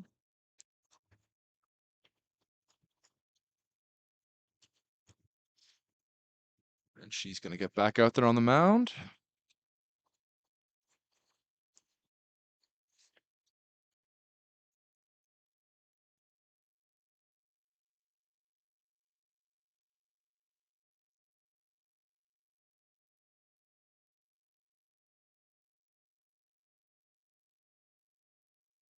So we await here for the bottom of the 6th to begin. Score is 9-3 for the Saints. The first game was a victory for the Saints as well, thanks to a really good start from them in the first inning. That one ended 18-8. And Pierre Stevens is going to now get back up to the plate.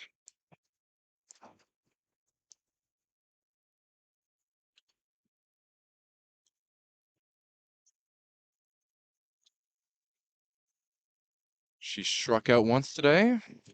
She's so gotten on base.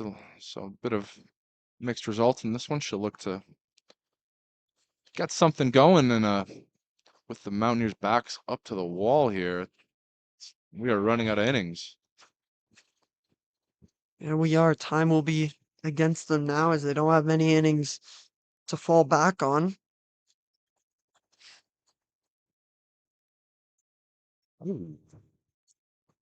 Apparently, Fouled off a little, yeah, a little quick on that draw, but seem to have a few issues with that with the St. Clair pitches. They've been a little bit early on most of their swings. they have been. Timing has not been ideal. We'll see what Pierre Stevens comes up with here. And that'll be a strike that goes a little wide, but Umera reins that one in. We have our first out.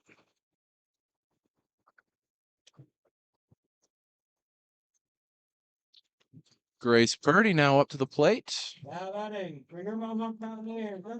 Bring. That was Ashton Fong's second strikeout.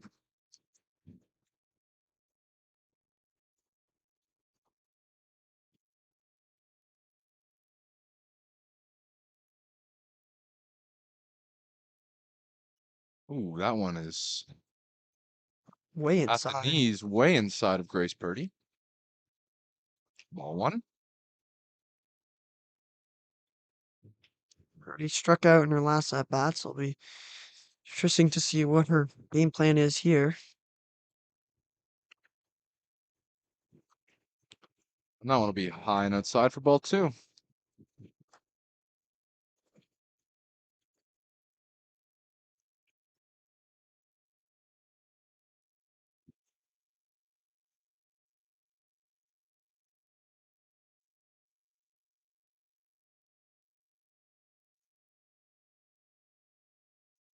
And she swung on that one, but no contact. She is starting to not quite catch up to the timing of these pitches.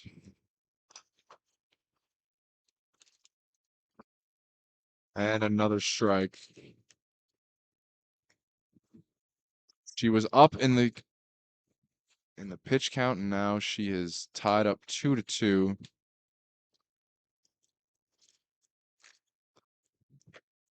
want to give, and she'll watch that one sail by strike three, and we now have 2 outs.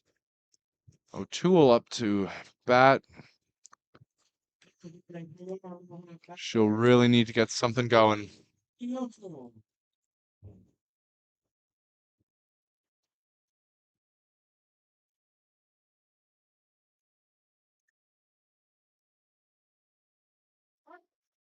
And she'll take strike one. I think when you're down in a bit of a desperate situation, something pitch like that, you're gonna have to make an attempt on. That was a little high in the zone, but that was about as down the middle as you get. And that one in the dirt. 1-1 is the count. Seems like the Mountaineers have not been able to really track these pitches that are coming their way. And credit to the St. Clair pitching staff. I mean, obviously we know Juarez was doing well, but Fong has come in here and you see there another one that they just can't keep up with. So Not reading it well out of her hands. Fong has been dealing, especially in this inning. I'll have to see if she can get a final out right here. and she can. And just like that, we are headed to the top of the 7th inning. 8-3 still the score. St. Clair out ahead by 5 runs. And I mean, there's always last minute heroics, Harrison, but you have to feel if you're Mohawk that it's been hard. I mean, they've defensively, I will say, in the second half of this game, they have played much better than they started. I mean, 8 runs is not Definitely. deal, but hey, they cut their runs against down by 10 runs from the last game. So that's a victory there, but offensively they just have not found a way to provide their defense with some relief. It's fallen down to the bats in this one. There hasn't been a lot to go on, and they haven't been able to figure out Fong. Well, one bright spot, Ashley LaForme has really redeemed herself, I would say, from her early struggles in game number one. Even when she came into the game, this one still looked a little rattled, maybe, but she had 3 strikeouts, or sorry, 3 walks, 0 strikeouts, but only 2 earned runs. So Definitely she's a much good all better. around, and made some great fielding plays. I mean, we've seen the ball pop out to pitchers today, and errors have been made, but she has kept it clean and gotten them out of a couple innings now with only 1 run earned. And you have to say that's a victory considering how things started for her this earlier today. We'll just need to see if all those small victories can turn in one big one. We'll need, another great inning here and then, walk it off in the seventh or bring it back. It's never over until it is over, but it definitely starts with LaForme and this defense getting a good 1, 2, 3, Nice and quick. nice and quick. But we will see as the first pitch comes in, and that's fouled off low. Ashton Fong getting her first chance at bat.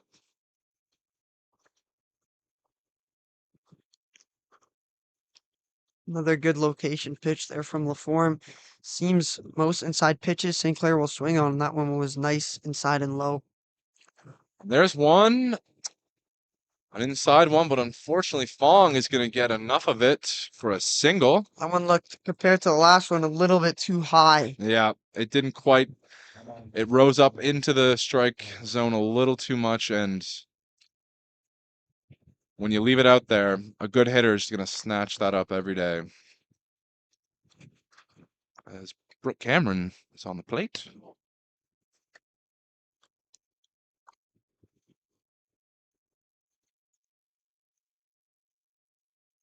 That one is also going to sneak through. Same side of the field. Yeah, not a bad pitch to throw. I thought that one was better. It was low, but that's just a good swing, and she pulled right into a gap in the defense. So not a bad pitch from Nope. LaForme. Stud. Now you've got to close the door here. They've swung on the first pitch now a few times. Maybe throw one out of the zone. Ashley Ray Brill has struggled a little bit. 0-3. A couple of strikeouts and a pop out, so she's going to be looking to put her stamp on this game. And that's a called strike.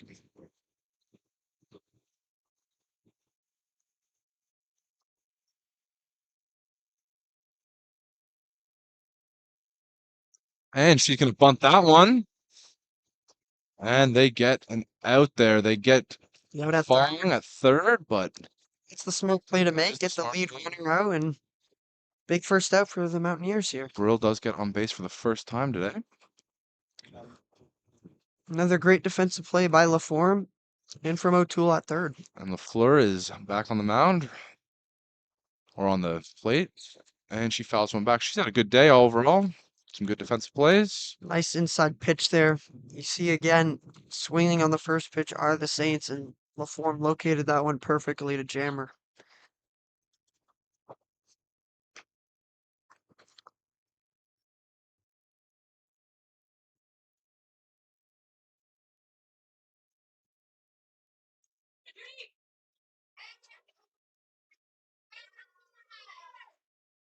That one's going to be a little bit high. We go to 1-1.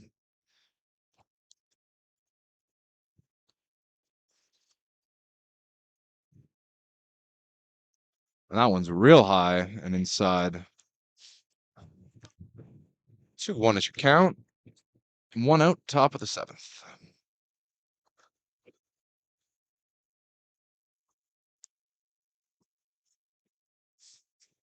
Makes the count 3-1. Great discipline so far from LaFleur. Watch for one going low and outside here. Green light here for LaFleur. And that'll be a walk. Bases are loaded. Not the situation you want to be in down 5 going into your last inning. I thought the last pitches were good, but it's the first couple that were way out that gave LaFleur confidence to just take all the way. Now Cameron Coombs on the plate. Big spot for her. Great spot for her to try to recapture some of that magic from the first game. Even a 2-run. And there you go, deep into center field. But handled nicely. 1 run looks like it will come in.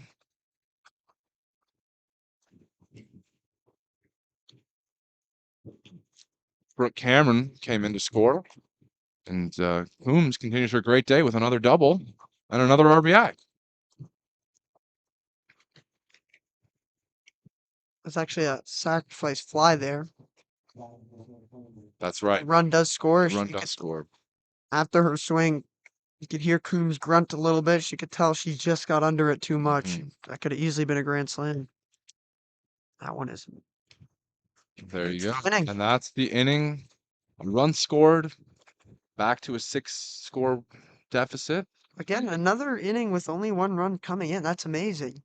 LaForme got into a bit of trouble. Got out of Found it. a way to get out of it. But again, it comes down to the bats. As LaForme with 3-4 innings of good pitching, one run allowed in I think last 2. It comes down to this. Comes down to this. Can the Mohawk Bats find a way to pull off some last-minute magic? So I'm sure Coach Chris McCall is going to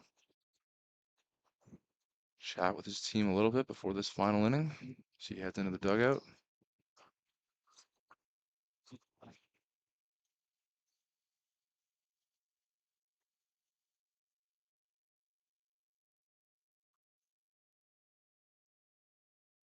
Is it will be Fong again to try to Close this one out. sit.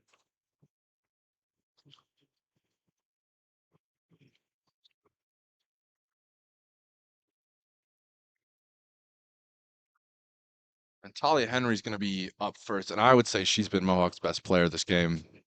So if there was anyone you wanted leading off this inning to start things off, I mean, she just in the stolen bases alone, she's made an impact. She scored many times. She scored a lot in this game, in the last game against the Humber Hawks as well. And you just need everybody here though. It's not going to take 1 or 2 or even 3 people. Down 6 runs, you're going to need a lot more. You're going to need the whole team. You are going to need the whole team. We're going to see if they can do it. Fong's been out there for a while, so obviously she has been pitching really, really well, but fatigue could come into play and get a few hits, a couple walks, and let doubt creep into the Saints' minds. Let's here we go. So it's going to be Genevieve Fry actually leading this one off. This has been the deadly combo, though, for Mohawk this game. It has. Genevieve Fry and then Talia Henry. They've been leading the way in what offense they have been able to generate. So they'll look for more of the same. And what is the real do or die moment for this team? That one's fouled off well. Listening to hear if it hits a car. But we seem to be okay. Now I'm questioning where I parked. Harrison? I'm parked pretty well down, so I should be all right. Genevieve Fry. 0-1's the count. Fong with the pitch. Another one fouled off. Looks like it may. It's into the St. Clair dugout, though. Nearly playable, but just went in the dugout. Not a bad swing, just under the ball a little bit too much. And in this situation, you need to be swinging.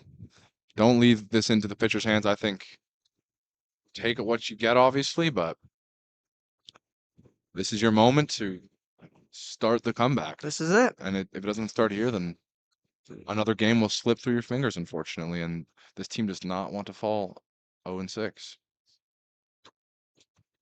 Third straight foul off. Oh, they're going to call that one a ball. I guess the swing was checked. Maybe more incidental contact with the bat than a real swing. 1-2 is going to be the count. Genevieve Fry lets that one sail high. 2-2.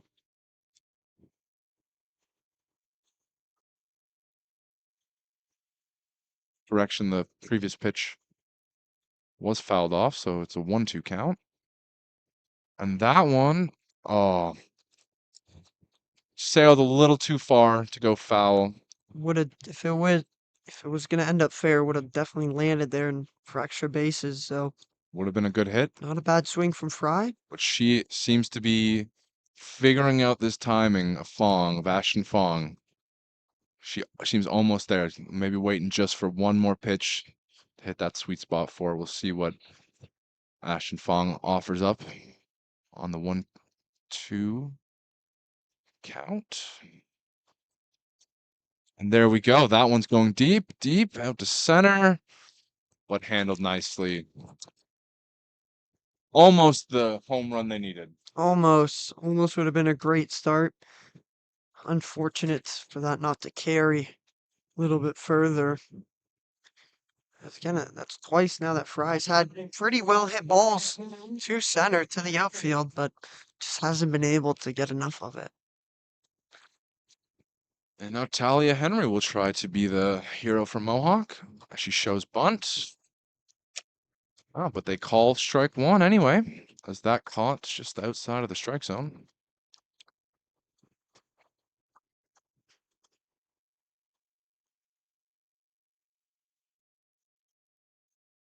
And that's strike two.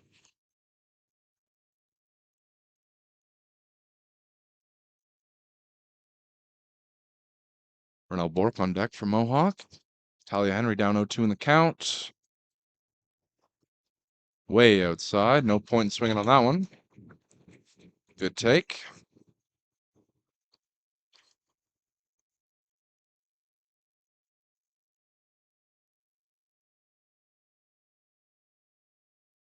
Solid contact, but a little bit too underneath. Couldn't quite get there.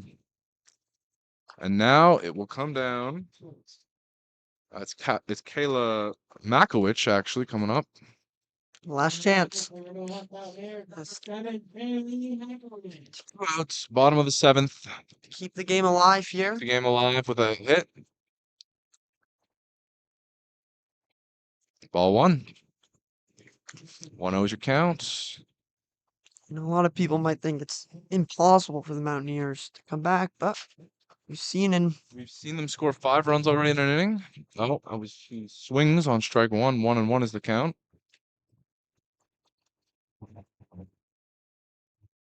Seen it in the MLB. We've seen some last minute heroics. And we've seen the Mountaineers have some great innings. Ashton Fong looking to be the hero, getting the closeout. And that's ball. Very close.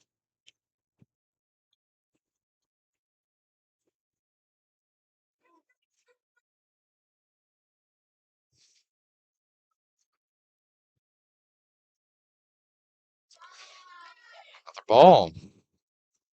3-1 is the count. Maybe a chance to get a runner on base with a walk.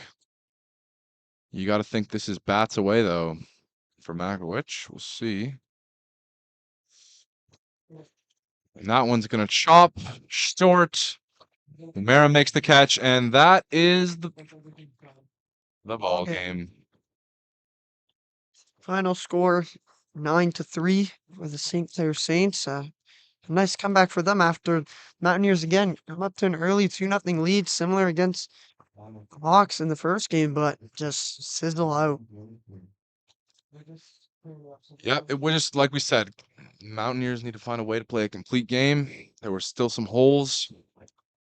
Pitched well. I think LaForme can hold her head high, knowing she came back and had a few good innings pitching there. But the bats just could not keep up with St. Clair's. Fortunately, Mohawk does fall 0-6. They'll be away next, I believe, in Fanshawe next weekend. But we will be back soon enough at Mohawk Sports Park. I'm Matt Jandrew here with my co-host Harrison Myers. And thank you for listening to the Mohawk Mountaineers Sports Network.